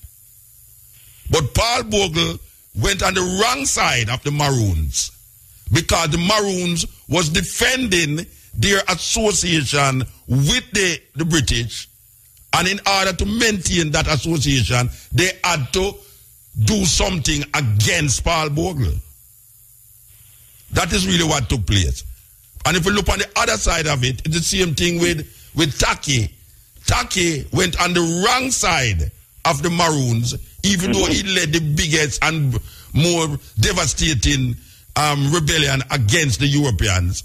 But then now, because he was on the wrong side, the Maroons have to get rid of him again. So right there, we see one who's a Maroon, one who's not a Maroon. Look at Three-Finger Jack. What happened to Three-Finger Jack? Three-Finger Jack was not Maroon. He was not a Maroon. You're not a Maroon. No. But you know why? Just a minute. In a fight. On RFM, we're talking about the Maroons to Colonel Frank Lumsden. This weekend, 4 days from Friday, will be a large celebration at Charlestown commemorating the signing of the treaty by Kwaku. We call him Kwaku. Mr. Lumsden. Yes. No, we read left off. Let us finish this one quickly. We read left off was Kwashi and Three-Finger Jack. It was in a fight with Kwashi that Three-Finger, he cut off 2 of his fingers. That made him call Three-Finger Jack. So there's a fight, just man and man. The British have nothing to do with it. It's just man and man. Now, when Three-Finger Jack's phobia man, that was protecting him, had a falling out with Three-Finger Jack and told Kwashi what he had to do to take down Three-Finger Jack. And he did, using what his overman told him. Now, this don't have nothing to do with British or something. And this is something people can't seem to understand. There's man and man in the bush. Look at what's happening in Africa now. Yeah, but I know. Look at what's happening in Africa now. But nobody is saying Africa this, maroon that. Yes, we can't say it about Africa, said we. We can't say it about the leader them in Africa. But you have to understand that a lot of times it's just man and man in the bush. The African leaders, they must sell out Africa right now as we speak. As we speak? Yes, as we speak. As we speak, the government of Jamaica is selling out Jamaica as we speak. So, what I want, before we go, I want to just say I just want to ask you one thing here, right? Yes. We're going to Taki and Paul Bogle because talking about Taki as a non-maroon and Paul Bogle as a maroon is very interesting to find out that the same thing that was meted out to Taki was meted out to Paul Bogle in relationship of getting him to be tried by the British.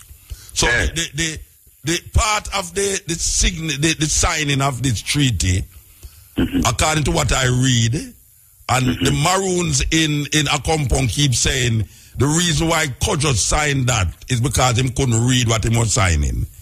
I don't buy that. I don't really buy that because they carried out exactly what they said them never understand by capturing Maroons and the Africans who was disturbing the status quo, which was at the time with the British. The Maroons, in order to get what they call independence from the British, signed the treaty saying, all right, here's what we will do. We will suppress any uprising against you if you allow us to maintain our sovereignty in the hills. And I am now going to assume that this was what Kwaku did also. Sign the treaty and say, all right, we are Maroons. We're not talking about freedom for every African here now. We're talking about freedom for we Maroons. Therefore, we will sign this treaty saying that if there is an uprising against the British, we the Maroons will squash this uprising. Is that part of the signature, the signing of this, what we call, what we now celebrating? That yes, it is. Yes, it is part of it. But right. You know something? You know something, Muta? Yes. You know something, Muta? Yes. If you go up to Old Crawford Town, if you try walking up to Old Crawford Town and see where Old Crawford Town is, to see where these people were fighting out of, to see the conditions under which they were fighting. After 85 years of armed conflict, they got tired. They couldn't carry the weight for everybody.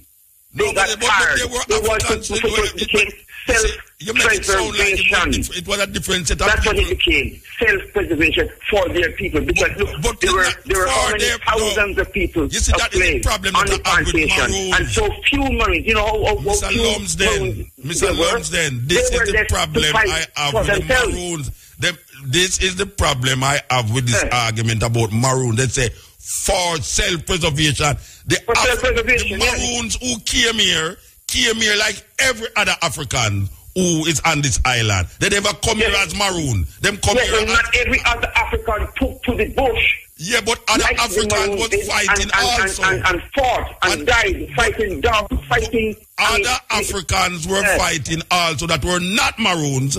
And the Maroons signed a treaty to capture these Africans to maintain the British status quo in Jamaica. A lot of what happened, that is understood. Did you know that a lot of what Maroons brought in were the first that is dead. They cut off their ears or their finger. And they this was people they killed. Maroons even had arranged slaves. They brought the slaves in. The slaves didn't run away. They brought the slaves in, got the money, and split it with the slaves. They're also... But the Maroons was killing Africans. The Maroons was killing Africans. Maroons also collected honey made by wild bees, honey by wingless bees, and brought slaves, which they freed, which they had among them, and freed them. No, Mr. B. This you don't know. This nobody talks about. No, in America, them do that too. In Americans, people used to buy the freedom. Africans, when them save up a certain portion of money, them go to the master and say, I have certain portion of money, this is what I'm going to do. That is something that was done all over the colonies. No. And Mount is the better place too. Wait, the last question, because we have to leave. The last question. Yeah. Do you think, given what was signed then and what we know now, do you think that the Maroon community or the normal Africans like myself an apology for that part of the signature? That part? Absolutely not. Absolutely not. So you don't have no... I don't have no feeling towards the wherewithal. It's not in me to apologize for their actions. Absolutely not. Okay. And if you're waiting for it, because I'm not waiting on it. I'm not waiting on it. I was asking if this is a and you're going to see how this very same treaty is something that we have not talked about. We talked about all kinds of things, but not about the celebration. And you will see on the day of the celebration how this very same treaty has come to rescue us. You will find the same treaty that you people denigrate. You will see how this treaty has come to rescue us. You will see it happen on Sunday. Come and see it happen. And it can happen only because of the Maroon signed the treaty. I have taken part in it. It can happen only because Maroon signed the treaty. So come Sunday and find out what I'm talking about. I want the people them to come on Sunday. This very same treaty. It will change how people think about the treaty come Sunday. Nobody thinks anything problem about the Maroon. The Maroons are glorified, are honored anywhere you go in the Caribbean and in the world. When I hear about the Maroon, they are glorified. Not so here. Not so here in Jamaica. No, they're not in Jamaica. No, you know why? Watch me. Yeah. Let me just say something here. When on the 50th anniversary of this country, the Maroons, I was asked to bring one Maroon from Moortown, one from Charlestown, one from Spotswood, one from Macomb to come to the stadium to jump for 1 minute. To do what? Minute. To do what? To jump for 1 minute. Jump? To jump, yes, for 1 minute. Where? Last year. Where? What? At the stadium. Who create that? Did the government create that? We're not talking about no government. We're talking about respect. What are we talking about? We are not listening. When we went to Africa, when we went to Africa in Elmina, at the 200th anniversary, as Business said, we drummed for all the chiefs, all of the president. We drummed here. We went to Canada and drum at yes, because this government no 35,000 people, more people that can hold. It's the same way them treat Rasta in Jamaica. So me and you on the same side when it come on to government. Yeah. Me and you on the same side when it come on to government. Same like how them treat the Maroon them, and same way they treat Rasta over there. But that is not what I'm asking you now. I am saying to you. You see, when you separate the Maroons from the Africans, who the Maroons is also Africans, you get the feeling that what you are saying, because I hear Maroons say you must not marry outside of the Maroon community, you know. No. But clearly that is not so. No, clearly. But what I said, I have heard Maroons say that. Well, I have heard Maroon say that, you know. Whether them wrong or them right, I hear them say, Maroon say, you must be married outside of the Maroon community. All right. Just like how you say, you don't want to mix, confuse the spirit them in a different graveyard. It's the same idea. It's the same idea. No, it's not the same idea. Yeah, it's the same idea. You are doing it in death and them are doing it in life. Don't mix up the spirit of an African and a Maroon when it comes on to marriage. It's the same thing you saying. Don't mix up the African spirit with the Maroon spirit when it come on to death. No. It's the same thing. It's the same thing. It's the same thing. Because Taki was not a Maroon, and you said don't mix up his spirit. Paul Bogle was a Maroon, and not do the same thing with him. All right. But his spirit was anti-Maroon. Taki's spirit was anti-Maroon. He was a commander chief, and again, you're not understanding something here. No, what is there to understand? What is there to understand? There's a challenge here. What is there to understand is that the Maroons sign a paper with the British saying that they will disrupt anything in Jamaica that will cause the British to feel uncomfortable? Look, the Charleston Maroons were reprimanded for not coming to fight in one of uprising that they didn't feel was worth it. Yeah. They were reprimanded, okay, for not coming. So they responded different situations. You know, we have that same idea right now in Jamaica with PNP and GLP and the Garrison areas them, where them create tribes amongst the people them, and this tribe feels them is better than the next tribe. Yet the whole way are the same Jamaican people. No. The Maroons are not saying they're better. No, what? That is not what they're saying. Look they're here. not saying they're better. Every Jamaican right now want to associate something with the Maroon. Boy, my grandfather was Maroon. My grandmother was Maroon. I already man of Maroon, them say. My grandmother was this Maroon. wasn't always so. This wasn't always so. A lot of people didn't want. Yeah, but no, I am talking about no. Now things are changing because people are seeing the value of Maroons. They're being made to see the value of Maroons, and they will continue to see the value of Maroons. Most people I know recognize the Maroons as valuable. Most people that I know recognize the Maroons as valuable. Whether in Jamaica, I don't know if it's because I am moving amongst conscious people, but the people them that I know in Africa, in America, and in Jamaica, most of them recognize the Maroons as great warriors. That is what I'm saying. And I am recognizing them as great warriors. What I cannot come to grips with is the idea that the Maroons and me over here, so, is two different set of people. And if I start to create problem for the British, the Maroon, them going to come chop off my head. Because they want autonomy and a little piece of dirt over there, so where the Maroons them not talking about repatriation. The Maroons them not talking about African redemption. Them talking about a compound and Moortown. That is what them talking about. No. Okay. It's a lot more than that. Yeah. Well, we don't see a lot more than that. It's a lot. They are in terms of the Ghanaian aspect of Africa. Yeah. The Maroons are keepers. The Maroons are what? Culture and the spirit of the Ghanaian. I don't see that now, though. When I go to a compound, I don't see that. I see most of them turning Christian, and most of them now is selling Chinese goods at the celebration and all these things. That is what I see now. They're not maintaining that spirit, that Karamanti, that Asante spirit that we know about. Them actually is now part of the system that they was fighting off. I guess you can't say that about Rasta too, but that's what I say. Well, you know, things ebb and flow, and one has to be reminded. One has to be reminded. That's why on the museum you see the Sankofa bird. All right, so we just want to remind the people then. Reminding the people then. And so we too have forgotten. All right, we're going to remind the people then that the chief organizer of the to Charleston, and you challenged us. You asked us, would the ancestors be pleased with the way they're living? You asked us that. Yeah.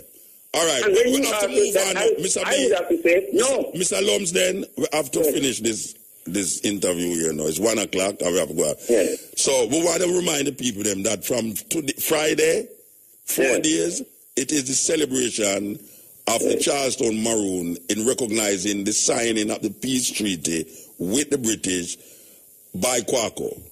And this will take place in terms of conferences, the Taino, and all of these ones will meet there in Charleston to have a wonderful time and to elevate and advance what the Maroons is about. There will also be a fashion show. I wear an Afro fashion show, Capieros. We're trying to make a link with Brazil.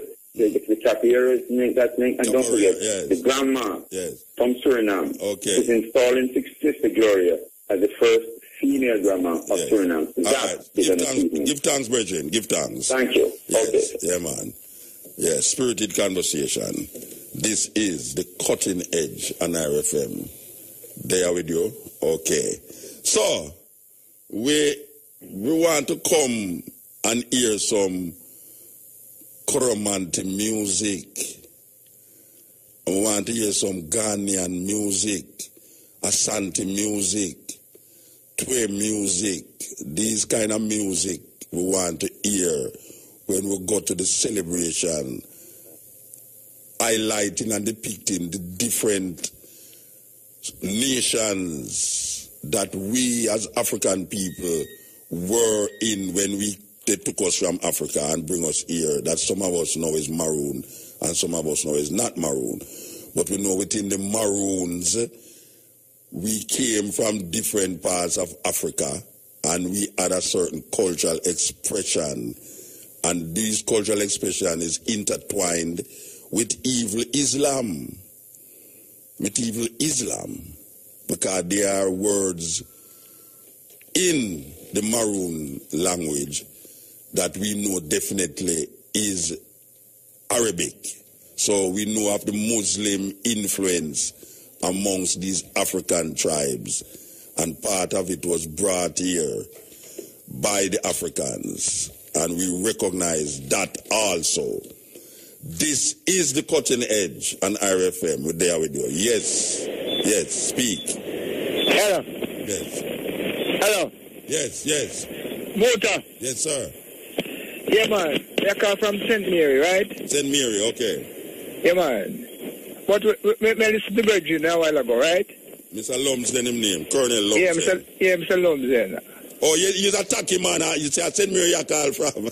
Yeah. Tacky right in Anjari Love's place. A Cabo she name now. Right in Cabo, yeah, Cabo. Me know, man. Okay. I'm a Virgin, you know. I want to dread this attack to you. Oh? I want to dread. Okay. Listen. Chief Taki, right? Chief Taki come from Ghana. Yeah, well, most of the Coromante are from Ghana. Yeah, with Nani. Yeah. It was them coming out. Kompong is a Ghanaian word, you know. Yeah. Kwashi, all of them words is Ghanaian word. It's either Ashanti or Coromante, yeah. Taki don't come as a chief, you know, see it. He liberate the people, them not come, but him a maroon. No, him no maroon. What you mean? Him no maroon. Taki no maroon. Why you say him a maroon? Because I get it from my ancestors. No, why you say Taki is a maroon? Because him join up with the maroon in Taplinster, Lavenstavan. No, it don't mean that him join up with the maroon, them he was a maroon. But him work with them. Yeah, but them say him burn down him them players, so them have to kill him. We all laugh, and they do the chop off him and put it on stick. Boy, I'm not telling you, boy, it's a mix-up story. No, I don't know mix-up story, because you know, we can look on Jamaica, you know, and say the same thing will happen where the maroon them sign. And the same thing, Peter Phillips and them guys, they are signing, you know. Yeah, the same thing, fire, I tell you, fire. But nobody now going to apologize for nothing, because there's no need for apology. Them never do nothing for say. And listen back, me no cut you. The drum thing when it's about the spirit. Listen. Right? If you listen to the drum I play now, the Kete drum different from them drumming, and the Kunma drum different from them, and the Manwu drum different. The Pokomina drum different, Owel drum different, yes. Yeah. African, and the preacher man, the tired man, the two people stick. He play different. So what that mean to you? Good, all right. That means a two different spirit and different thing. Well, you know that he must say, a different spirit. You know, see it. Him say the graveyard separate. You have African, you have the maroons over here, so, and you have the other people them who are African over there, so they don't want to mix it up because the spirit will get confused. Well, the same thing in the living thing too. You don't want to mix up maroon with the normal people them because the thing will get too confused. You want the pure maroon blood run through in this 21st century. When African people as Pan-Africanists are moved towards a one Africa way. Yeah. But you know, Rastafari come to show them baggage, you know, and move. Well, I don't know about that, you know. I don't know about that. I know Rastafari fight a liberation struggle as now. Yeah, the liberation. Rastafari to me is why I say is more Pan-Africanist than most people are right now right here about. But we are talking about Africa. Africa, we are center for Africa. Yes, I am. Yes. So, anyway, we're going to move your brethren. I'm blessed man, you know. Yes. All right. Aye. Yeah, this is the cutting edge. A little after 1 o'clock. A little after 1 o'clock. We want to change the mood of the music. But I don't want to change the mood of the music until I get out of the way I did feel when I did that before, after I started playing the music. All right. Yes. Cutting edge. Motor. Blessed. Yeah, man. Nicodamus there, man. Nicodamus? Yeah, man. You sure not Nostradamus you want to say? Yeah, but Nicodamus, man. Negro? Yeah, Negro. Okay, all right, Nicodamus. What you say now? Yeah, what I go on now. With the maroon thing, they know. They do some local reading, and I find out say it was more the people that may come in, they were Moors, not maroon. Yeah? I don't know where the original. You have Moors, I have maroon, man. You have Moors, I have maroon. The maroon them is Africans where them take and bring crosses. So them gather together and fight the British, go up in the hills and have a place by themselves where them sign the thing say, this little part of me control and my own. And part of it is that in order to maintain it, them sign the paper say, all right. The British are going to say, all right, if this part is yours, we agree to make this part be yours. But here and now, you have to also agree to capture back anybody will try disturb the status quo. And them say, yes, them are going to sign it, and them sign it. So the Maroons have a little part of Jamaica where it's self-governed, supposed to be self-governed. A government within a government. But I don't see that go on. Because why them name the place Moortown? We should have asked him, man. We should have asked him, no, we never asked him that. I can't. Tell us a trick that. Well, because the trick they were well educated in Africa. They were well advanced with technology. Who that? And everything. The Moors. Yes. Yeah, well, we know about the Moors still, but I don't know if you can't totally say that all of the African them Moors. So why them still keep that most English change up that after yo? I'm calling us a Moortown and no name Maroon. Because no, Moortown people them are Maroon. Yeah, but why the Moors? You're the man that read and supposed to read about the Moors. No, the Moors they occupy North Africa as is Muslims. Yes, the Moors were Muslim, but them infiltrate, them go through Mali, them go down to Gambia and Senegal, and in a Mali especially, them call him have a group of people named Tuareg. I don't know if I pronounce it right. These people was in Morocco, Tunisia, Algeria, and then them go cross into the southern part of Europe, especially in a place named Granada in Spain. And it was in Spain that them set up themselves more than anywhere else, and them govern Granada for 700 years. They govern Granada. But meanwhile that now, the Islamic, Arabic tradition seep into West Africa. Yes. So a lot of these so-called Africans took unto themselves the religion of Islam. Yes. That is why you find a lot of Islamic Arabic words amongst the so-called the Moors, not Moors, the Maroons. Yeah. If you read a book which him just mentioned the lady a while ago, the story of the Maroons, she can testify to it that a lot of the words that is used by the Maroons are originating in Arabic language. Yes, so that shows that the Arab Muslim tradition seep into the West African tradition and then come over here, so is a way. So I would say the Maroons is the Moors. I would say that. Exactly. Yes. I would have said the Moors because what happened, I know. Me I do something really, I come go and place down at the institute down Ocean down there. So you remember the local African place Jamaica. Yeah. And the actually say all of them the Maroon, they are Moors and they are Muslim. Yeah, the whole of the Maroon wasn't Moors. The whole of the Maroon wasn't Moors. Well, the match always said the most of them come here, they still do them same type of worship. But they say, but you know. But they say, we can't give credence to that because you have different ways of worshiping. If you look on the Kumina and the Pokomin, the revivalist movement, it show more Baptist tradition than Islamic tradition. Yeah. And a lot of the old time traditions draw from the revivalists and what you call him now, St. Thomas name again? Pocomania, revivalism, and all of these things. It draw from that. It don't actually draw from Islam. Yeah, what I find is that there are aspects of Islam ways in it, but it's not the majority. If you say the whole of them was Moors, if the whole of them was Moors, they would start to say they would worship like Moors. Pray 5 times a day, wash them on the foot and all these things. But through the government, no, allow them to do the worship. Which government?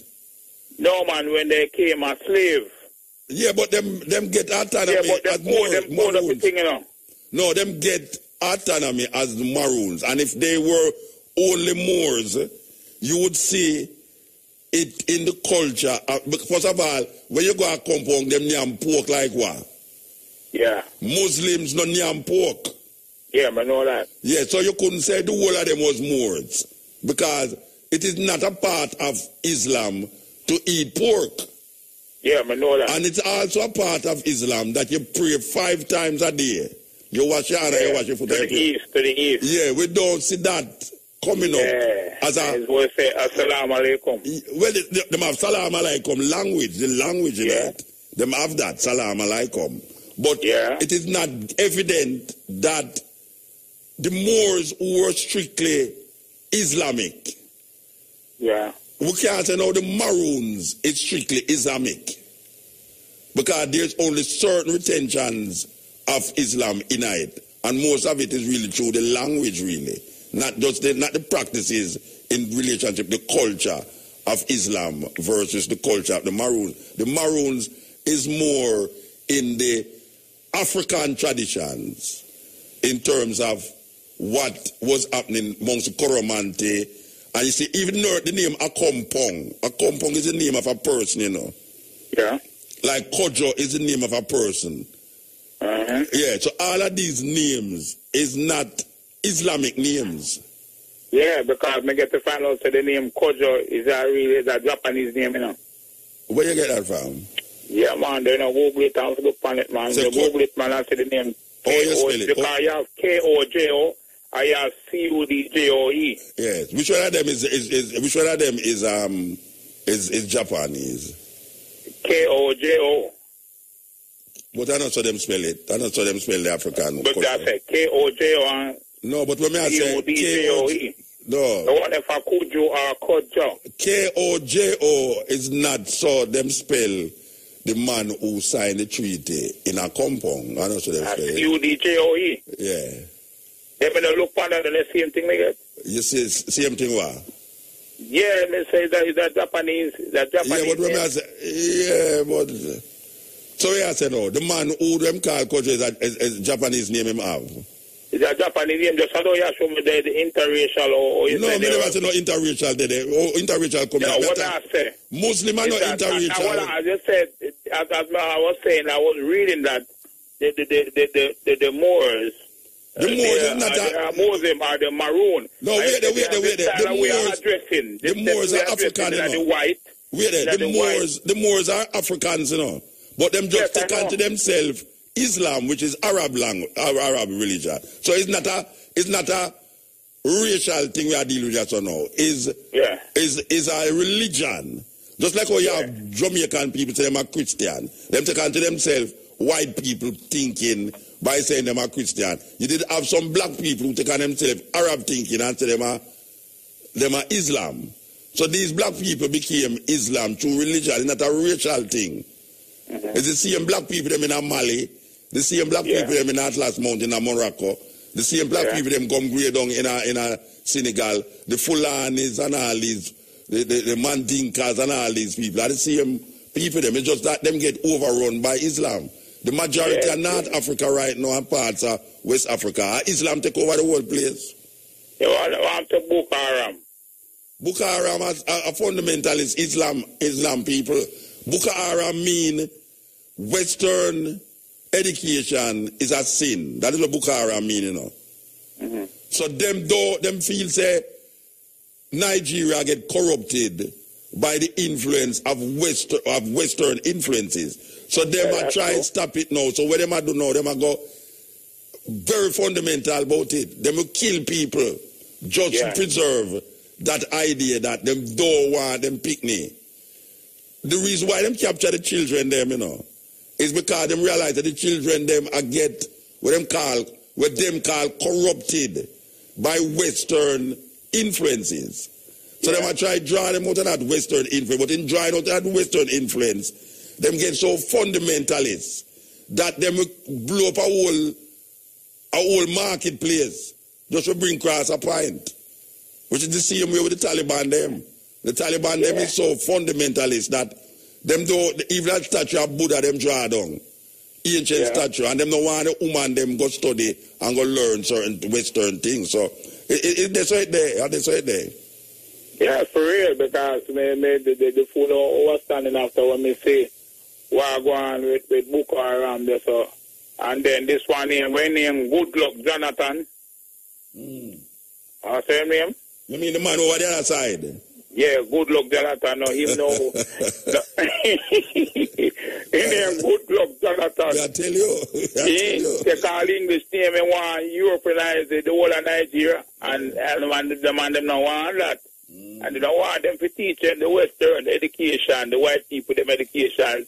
So him no attack. I said attack. No one I say boy right. I know them want help from Allied force and outside. Yeah, they're bringing America for help. Yes, but you where the British Prime Minister said to him say, listen, man, you don't need no outside force. You know, I'm Boko Haram a deal long time, you know. You promise the man them, you disarm the man them one time. I tell the man and say, all right, go up to part of this country now. You give the man them some place and give them some money so them can live like other citizens. That deal never come true. Yeah, well, them never. And each time then, if they do it, they not do it. So them just start to take up back arms and just start retaliate. Yeah, because they never start out as a fundamentalist group. They never start out as a fundamentalist group. They start out as some people who look certain recognition from the government. Yes. They never get it, you know, so them decide. They don't get it, so each time them attack as government, them just put them on back seat, tell them just take up back arms again and just say, boy, like a joke thing, them are doing. Look at the Muslim at Trinidad, them, where the the whole of the place, and just say, boy, them to use money and build up house and make people get food, feed more than a build up monument for them 20 million. You know, the last thing I say, man, say, oh, you go over that place now because suppose they demand that they go with the knife. I mean, me go over there in place in Africa. Me go, yeah, man, they Jojo. Me tape it down, me have a pan tape. Yeah, me know about that. Me not feel no way about it. Watch out. It's two things could happen, you know, brethren. It's either he go stab for himself, to prove, say, him can come back and not get stabbed. I'm going to stab me for prove, say, me can come back. So when me I feel... So how you didn't feel them time? Me no feel no way. Me I look on the knife. Not the knife, the machete. I look on the machete. Because the machete over my... over him head, him hold the machete, you know. And me the right beside him. If you look... if you look on the picture of them, because... No, I take over myself. Take over myself for what? Hey, man, not now do me this. So watch out, brethren. Yeah. Him nah go do nothing for bring down no, yeah, man, I tell you that. Me, no, watch out, right. Let me tell you something. Let me tell you something. Me never feel nowhere. You never feel nowhere? No. All the man them come up to me and they ring out in knife all time. The police, the soldier take out the knife all time on, but me I tell you say he like that. Him would stab you. Yeah, but me I show you say me if him did stab me, he would have to go figure out a way how to get rid of the stab. Because me see the man them a cut up themselves and nothing harm to them. So why me should not feel? Yeah, but they say them a cut up themselves by themselves. Nobody now cut them. Yeah, but when me I say if him stab me, him a go figure out a way how to make it work. That's how me feel. Me not have no fear about it. No fear at all. Man hold a weapon, no, but me not have no fear. That me actually say me not have no fear because I'm going a worse than that already. Yeah, what you mean? Me going a worse than that already. You're going a different from that. No, but we don't care about that. But let me show you say. That's why every time I tell you, me say, me go experience some things where me know say most Jamaica not go through that experience because you know when me left here, me just go to poetry reading and sit down in a hotel room and laugh and drink this and that, Me have to go figure out this thing. Me have to go figure out all of these things. Yeah. So when me go all at 80 now, me want to go a voodoo ceremony. Yeah. When me go to Ghana, we go all sorts of different little things. We go to Cameroon in some mountain, and I mean, brethren, enough things. Yeah, because one time me go to Nigeria in 83. I'm going to go to Nigeria next month. Yo, I just did. Me go to a place named Benin. Brethren. Bendel State. In a Benin. Yes. Yeah, the Oba Palace. The center of the earth. Yeah, the Oba Palace there, man. Yeah, man, not say, no, you can't put no care on dead people past there and place there, no. But yo, the high spiritual place now, all that time in a virgin, they come like say, but they are chant and fall in a trance in a virgin. So about 3 days, no. Yeah, let me tell you something. I tell you now, it's when I wake up back, I see, say, boy, I didn't know a different place in the spirit world, Let me tell you something, brethren. Me I go to Nigeria next week. I say to people, them tell me, say, them going to the north, because up at the north, them there, with the Bukharam, them there. Me want to go up there. Me want to go up there. Serious, No, but you want white people up there, brethren. Me see white people up white people up there. Oh, they reach up there, brethren. That me I show you now, say, all right, watch out, I can tell you something, brethren. There's a psychology about this thing here, where you have a woman named Chris Wilson. Yeah. Chris Wilson, she write a book named The ISIS Papers. You see? Yeah.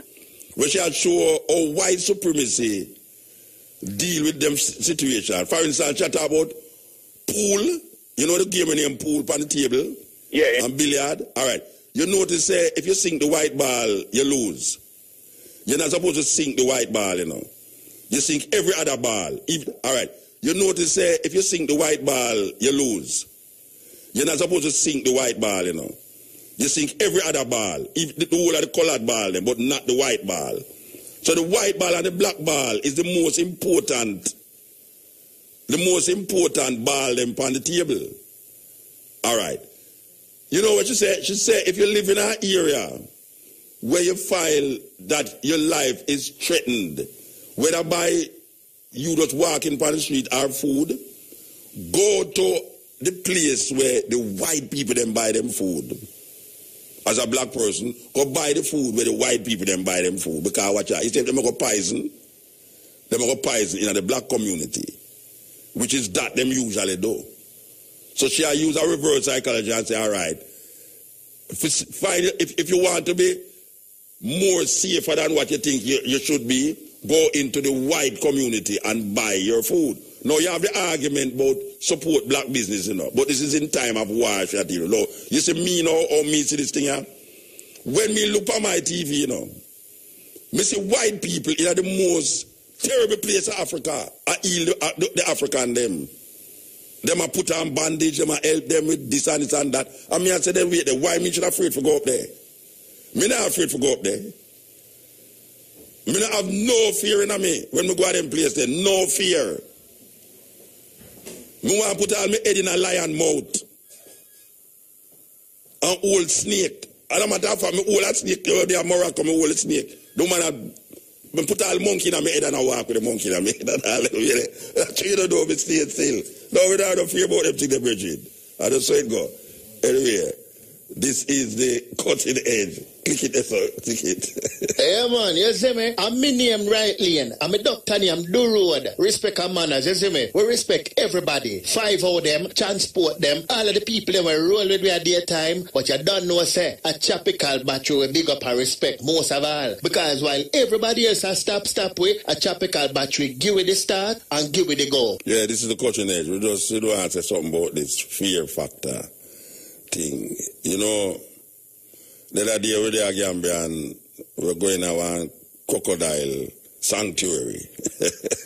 The crocodile sanctuary, and the brother walk with me and say, yeah, the big crocodile them, and I see my past crocodile, and I say, boy, them crocodile, they now move at all. Him say, watch out, don't stand up in front of them. If you stand up in front of them, they're going to feel threatened. So I say, okay, that means you can go and stand up behind them. So everybody there look, me just go so boom, I just walk over to the crocodile and stand up at him. Food for them though, and Isis Miller now, she say me I do this thing now. So me say, come on, what you mean? Well, if this crocodile there so for how much years and him no bite nobody, me would have to be one of the worst person in the world for the crocodile turn for me and bite me. You see, from that workout, so boom, we actually have played the crocodile back and I rub him back and I stroke all him tail and all him something. I mean, I say, but wait, when me ever fear that far? Me can't fear that. Because really and truly, me would have to go be the most unlucky person in the world. Me see the monkey them come right upon my doorstep a morning time and me go for my camera and me see white people that take the monkey picture them and it's like, wow, and Jamaican people scared. No, something, no, monkey, no, you mad, monkey go jump on me and bite me and them today. And me see the white people them go right beside the monkey and I tell them, I say, wait, I would have to be the most unlucky black man. For them monkey they look on them white people they love them picture take with the white people, but when me I take it now they will jump on me. Me just take my camera and go outside and find one monkey will love me. Him love me because when me go up on the veranda him no move at all. And him too little like that monkey come and me go so boom and throw a tomato give them and me see them a fight over the tomato and the other monkey stand up here count him finger. Wait, I say wait, that monkey are easy. The monkey stand up there count him finger them and him lift up the back of him and I catch on and eat him. So I say, okay, just go for my thing. Yes, the closer I get to him, and the less him move. That right in my mind, I say, but wait, it come like we really come from a monkey, you know, because the monkey start to pose. This is wild monkey me I talk about, you know. The monkey look like him a pose to take the picture. And me go right in front of him. That when me look on the camera, I only him face in the camera. And me snap him. And up to now, the monkey still no move. And when I jump up in the air, but no, say you mad, monkey. I will put the monkey, me have more rock, I put the monkey on the back, on my shoulder. And when I put the monkey on the shoulder, I jump on my head. And right away, me I tell my lady, say, take the picture. Monkey in my head. Nobody now believe that. So, my greatest fear is a flying a plane. That's my greatest fear. Believe you me. The more time you fly in a plane, I can't get over it. Me see man sit down at the plane are go on. If the plane ever rock a little bit, me start to have cold sweat. I start to figure out all my friends when me love a Jamaica and how me now go see again and all them something. Understand? So, yes, the fear. I move with a man there. I go around there with them ritual, you know. Me not say, oh, me could have fear that. Because I see so much people there. So much people there, so. There must be something them I do when me no understand. And me tell a man, you know, me tell a man, say, it's when me go find out what is it that is being done. I don't know is what, but I have to go find that out. And I tell you, say, I will take a plane just to go down and go find that out, you know. Because it's one of the most, it's strangest thing. A man explained to me the other day about David Copperfield. David Copperfield take a big thing, a canvas, and throw over a plane. And when him drive the canvas, you don't see the plane. It totally disappear. And me I say, but him not have the supernatural power. So it must, there must be some way where him do it that we don't understand. And then we go find out how him do it. From our next great magician from Jamaica, we go find out how him do it. And it makes sense. You understand? So when we see them man, they are go on them antics, they are cut, and me not see no blood. Me I say, me no, you know, no supernatural talking and business with it. That's something that is there. Even though the president can't tell me about it, something them up on them and when them take it out. Because when the president come to me in front of me, Me see a man drop down right in front of me. And it's like him out cold. And if him body a jolt and me see the president grab a bucket of water and chew upon him. And him get up back. And as him get up back, him draw one of the machete them from one of the other man them. And start to chalk it in his head. And you know the man the head ball, they are no lock by them head. Rope cross him face, cross him neck and all them something there. And then me hear the president tell the man them to do something. And then drop the thing off him hand. And say, and him tell him to don't give him back the machete. And him drop the thing off him hand and me see the brother just go on normal. He just go on normal. And me say, alright, them people know something, you know, when me don't know, but you know. You could have deal, me go find out. You think say me I couldn't move though. Africa, me come from Africa, me deal like the man who try trick me Abba Zero, Alan, the same Senegalese man I tried bring off a thing for me and through Miss Thomas. And me tell one of the reasons why me did have to leave 12 tribe is because of this same curiosity when me have. Me don't know it's what with me that me so curious. That them start to call me curious cat. Yeah man, me left 12 tribe because people started throw things for me, you know, and call me curious cat, you know. And my lady at the time started to cry, you know, because she can't believe that I go on, you know. And me did have to leave 12 tribe because them say curious cat. So you see every time them 12 tribe people they see me on the road, if mock me, them say, why I'm curious cat. You know see? Alright. I saw me stay for a long time, you know. Me curious to the point where you can't come tell me something and me just go believe that, so you know. Because me know said there's something. It's like the woman who hear the stone in top of her house. Every night she go to her bed. She hear boom, boom, boom, boom, on top of the house. And when she wake up, she not see nothing on the top of the house. She go to her bed the next night. Boom, boom, boom, boom, on the top of the house. When she go out there, she not see no stone on top of the house. One night a man I say, alright, me go sit down and see where I go on. Lo and behold, is our next door neighbor take out some ice. And throw up on top of the house. And when she wake up, the ice melt, so she not see nothing. She say, I did Lawrence and get try run her out of the house. You see? So right away, if a man never sit down there the whole night just to see what is taking place, you know, should have left her house and say, I did Lawrence and take her house from her. You understand? Well, that's some mistake, you know. Me is the man now where me and my brethren sit down in 8 degrees below zero. Walk going to the man's house and the man I try play a little thing pan with both him go tell me what me this and what me that. And me must write down my problems on paper and cark out the paper.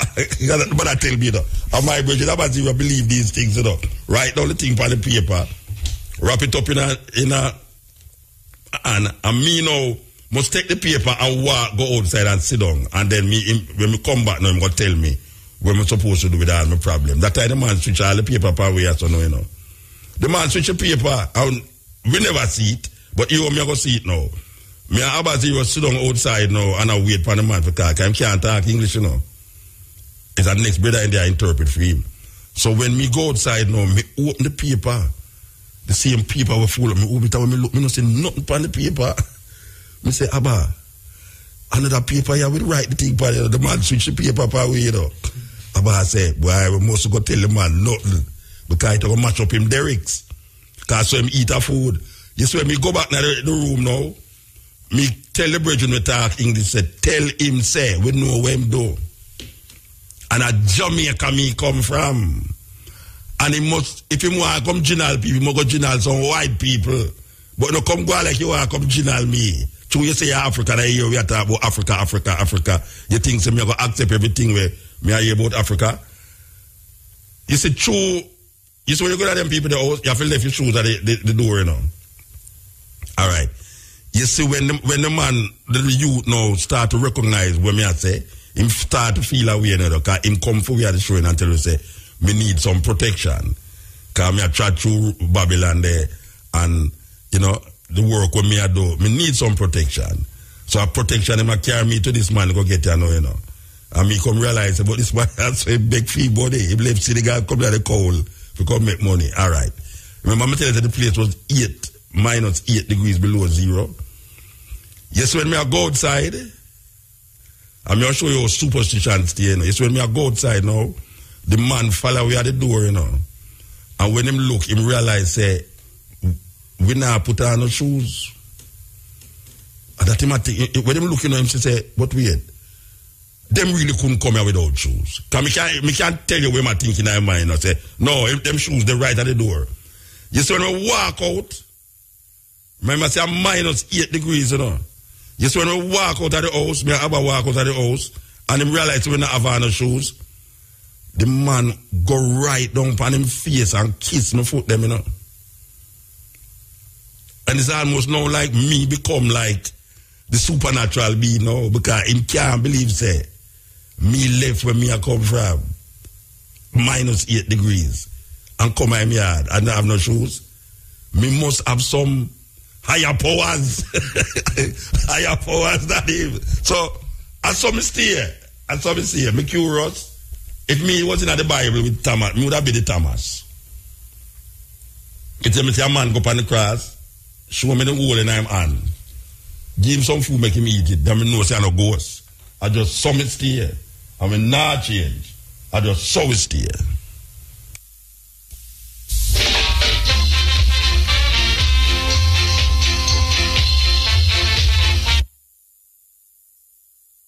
Yeah. This is not new one.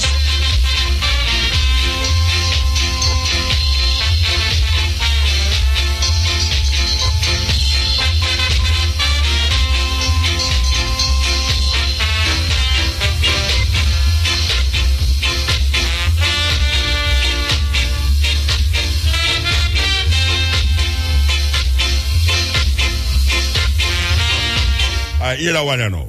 All right. Me and my brother used to show movies around the place, right? I would go in any community to go show movies. And them asked to come out one community to come show a movie. So we asked our brother and say, we want a bigger screen. Because in the road, them keep the movie. We want a bigger screen. But him say, we want to come with you. When him hear say, which part we are going to, and then say, nah, go. Because around this are some terrible area. Yes, when we go around and show the show, some man come around there with them gun and all, they put it at the lap and watch the movie. That shape, we say, brethren, look your man. We come around to show a picture, you know. We and the man, them don't have nothing. Them want to see the movie. Why would a man, I would have to be the most unlucky person though, if we go around and go show a movie. And the guy say, Muta, I would have, you do around here, so boy, I'll shoot me. Because I don't think that. I don't think, say, I'm going to that area, I show some movie free in the middle of the road to some man, to some gunman, and then the gunman, they're going to turn for me. I can't think that. But you have people who just fearful, they let me play down West Street. You have some people where you could buy the hookah, you nah get them to come down West Street in the night. Me go down and go play. I'm feel good, me feel nice. Down there. Yet still, a whole heap of white people come down there. Because the white people there, it's like, all them come down there and not feel no way. And certain people are saying, I go down there. No, you know, say Tivoli Yarn just over there, so, and Tivoli Yarn just over there, so, and then I'm turn over there, so. When I go down there far, you go up, you enjoy yourself, and you feel good, and you go home. You understand? You have fear now, you know. More time, the fear bring down the thing for you, too, though. Yeah, man, too, you're afraid to bring the thing that you don't want to happen to you, and the greatest thing happen to you. You understand? So, that's how it go. I want to remind you that Winston Mertone Blake will be playing at this Charlestown Maroon celebration. And you know, say Mertone, well, in my estimation, is the greatest discotheque ever raised up in Jamaica. You understand? Them man, they help shape me consciousness about music from the time of going to school until now. Mertone discotheque, we follow Mertone. Me's one of them Mertone baby. And that music of Mertone helped to make me appreciate music. It's not like now where you go, you just hear two kind of music. Hip-hop and dancehall music, and that's it. Them man, they play everything. And them sequence it in such a way where, yes. So, where that Mertone will be playing up there. We want to hear up Joy Morgan. And we want to hear up O'Brien, so where they pan him no let go him phone. Him no let it go at all. It's like him girlfriend. Now you know, say if me was if my sister then was your girlfriend, would have vexed. Yeah, would have vexed because it look like you spend more time on that machine there. Maybe when you hug her up, you have the phone behind her a click. And she please say, you look at her, she did a click, you did a click. You're not terrible with that thing they do, you know. But what you cannot communicate with, so?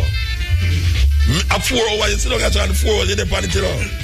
Where you could have communicate, so where it's a life-threatening thing, or you win $1 million, how it go? With the girl then. But boy, if me have to spend 4 hours to communicate with them. You know that Junior was born in Jamaica? Yes. Yes. Cutting edge. Good night, Muta. Blessed. Muta. Yes. Me hear this policewoman on the radio advertise say the man who get raped by the homosexuals them for come give a statement. Or report the rape. Yeah, I hear them don't report it up to now. In Muta, you can't wrong the man. Yeah, we never wrong him. Me just say him not report it. Me not have no feeling. Me understand because if a woman gets raped in a Jamaica and go in one of them police station go report so she get raped. Go like a she bring it down on her. Right, the trauma was she go through in the police station. Yeah, better she never did go. Right. So judge a man stepping out police, it could come like it's a circus. You see police from left, right and center come and everybody a question you and you already go through one trauma and you come like you go to a second one. Alright, so you say anybody will get raped shouldn't go report it, that is what you say. No, by right, them should have go report it, but me I tell you so the police system want change up. Yeah, all the while. All the while. It want change up, them want deal with things on a different level. Them want, it's like them want some people from even some foreign country to come teach them how to run business. But they have some foreigners already and it never help. You remember they did have some white man from Britain and it never help. And if somebody to come now to enlighten and to talk up and so them have to go run like them a thief. Yeah, because too much injustice and too much corruption and them no want nobody to come in at them business. Yeah. To consider the corruption what people have to face on a daily business. Right, the man should have reported still. Him more time I understand him. Actually you never really gained that experience. But I understand what the poor man. You ever gained that experience? You ever gained that experience? More time I get raped already. You get raped already? Yes. You never reported? Yes, I tell you say a trauma. I do everyone going night. Pure problem. Yes, big trauma, man. Trauma. Understand the idea. And me hear about it. Me hear woman talk about it even before before me gain the experience. Yeah, me hear woman talk about it. It put fear in you where you do even want to go report it. Me I tell you. Yeah, me understand. Because you hear where you go face going at the police station, and you plus it's worse again when you're going at the court. So when you didn't walk down there suffer by yourself, all them question there. They never know they go right, and when them don't carry you around, it all make you feel like you do something wrong. Like how you rape the man. When them done with it, like how you rape the man. Yes, when I'm done with you, I'm done with you feel like you do an even better one, feel better even better. Yeah, I see with a man, him gonna go up there and you go hear say him never did a resist. Right. All type of something. What kind of position they put him in? Yeah, terrible thing. Just me motor in a pretty. Yeah, I want them do it. I want him done, and the poor man. So I remember say, I know woman, you know what woman would really know how to really deal with them type of something. A man. So you can't just imagine the embarrassment, and them. It's like them not in police. Not no feelings for nobody. You know them not thinking of themselves as a human being. Them a deal with. But I know your J flag say nothing about it. Gay flag. I don't hear gay flag say nothing about it. Well, you don't know just like how the people them who just like how them lick out about people lick him talk about them. Them should have come out and even if them not agree with it, then say something. Not true. But them couldn't agree with that. No, gay flag couldn't agree with that. Even if like you know, so them not gonna agree with that. But say something then, make it. Yeah. Yeah, make some people can hear, then just quiet so. They might behave like the Prime Minister. Politician. The dad said no. And next thing again, Muta. The assistant commissioner, I said people for report, to come in and talk up what they know, tell police what they know and all that something. Why make they not just come here and tell people so people to go to give up their life, sacrifice their life? Because of that, they might tell the Jamaican people them to do. So I said nobody should have tell the police nothing. Motor, a death sentence that. No, wait no man, but then all the police are going to catch the criminal them if nobody not tell them nothing.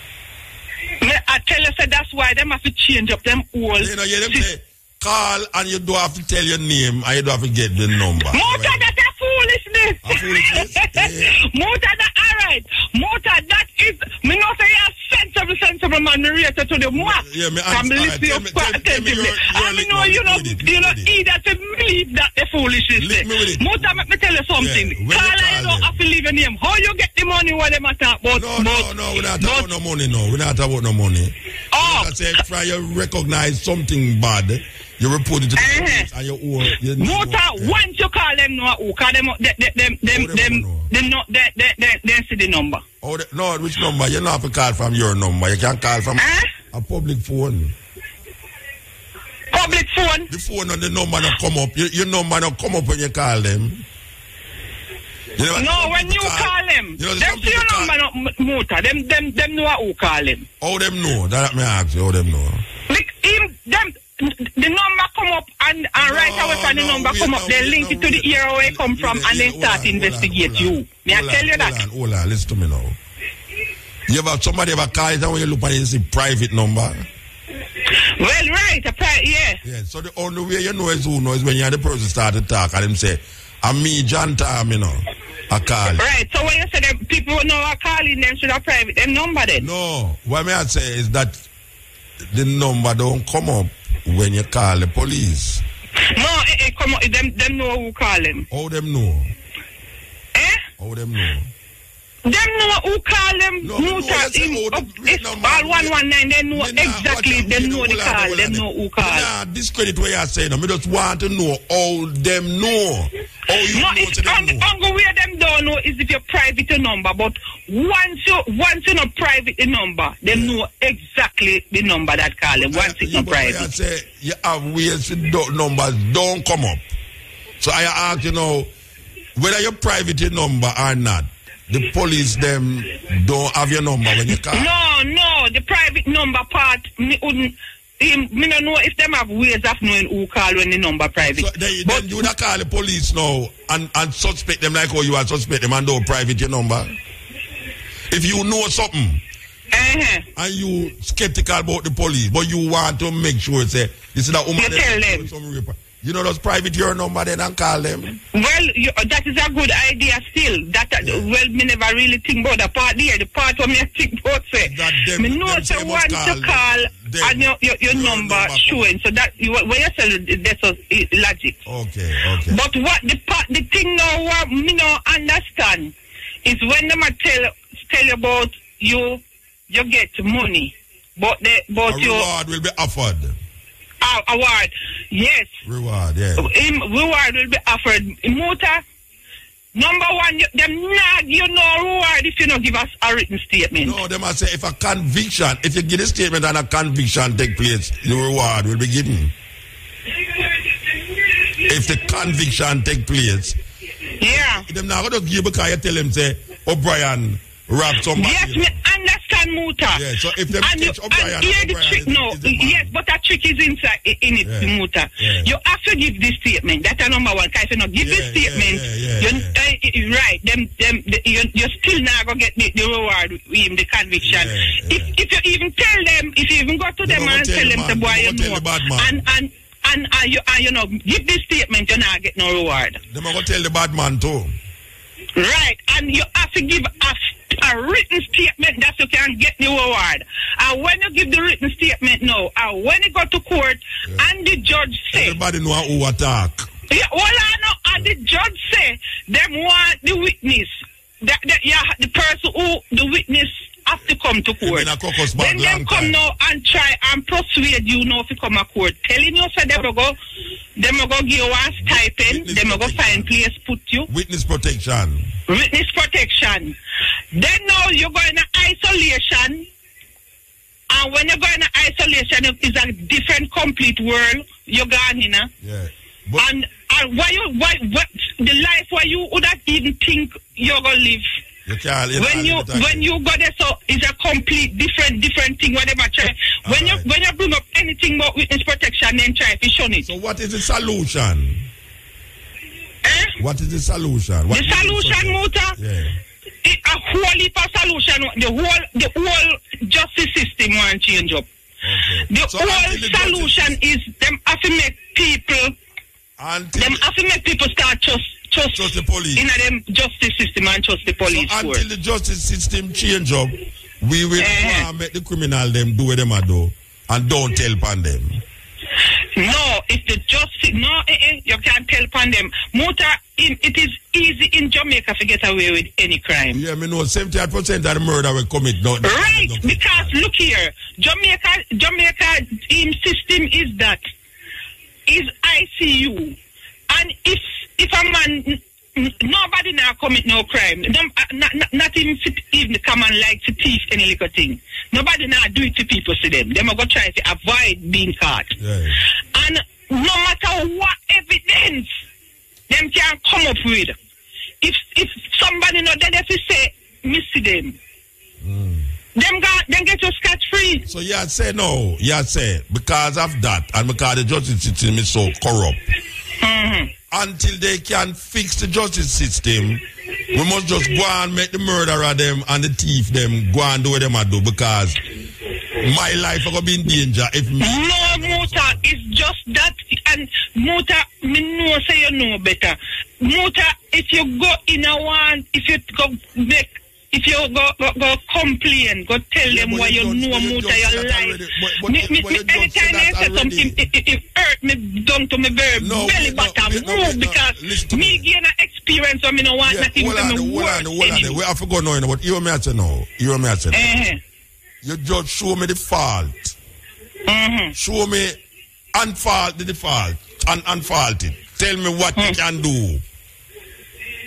Since the justice system is corrupt. And you don't trust the justice system. Obviously, you may trust the murderer them more because they will kill you quicker than the justice system. So, may I say no? Well, right, that's true. So, what can we do as citizens if we see a crime committing? Shut him out, make it go on, don't say nothing, because if you go tell the police gonna make you get dead. It better you keep your mouth. All right, so you say no. Just make the murderer go and do him, make the rapist go and do him. But it's better you keep your mouth because you're going to see the murder and you're going to lose your life at the same time if you go tell the police. Make the murder them go on and make the criminal them go and do what them do because me no one dead. That's what you say.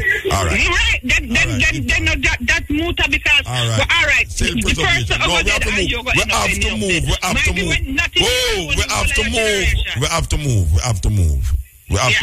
The time I go now, yes. Okay. Yeah, this is where we reach now. This is where we reach in Jamaica. We get traumatized to the point where, look here, shut your mouth. Go away, mama look a boo-boo there. Shut your mouth if you say anything because you liable if you could have dead. So, the murders continue, abated. Rape continue, abated because you must say nothing. If you say something, you might end up dead. You understand? So this is where it reached in Jamaica now. We're all traumatized and fearful. That is where it goes. So what I'm to know when a man rape your daughter, what I'm to when the Dan rape your daughter, what I'm to when the man come in the community where you know kill your father or your mother, how you going to deal with that? Shut your mouth. Go away. Mama look a boo-boo there. What a thing. And that's right there.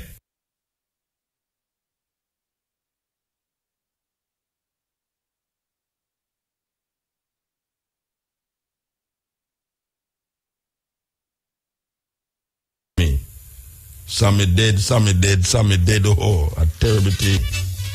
Vibration. Because a vibration, the food is a vibration. You know, it's a little more families to come forward from 2 to 5:45 with the stepping razor, the art of war.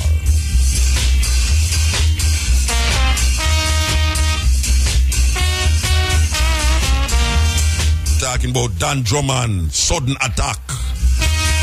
We want to play that one of the Julian jingles, you know. Yes.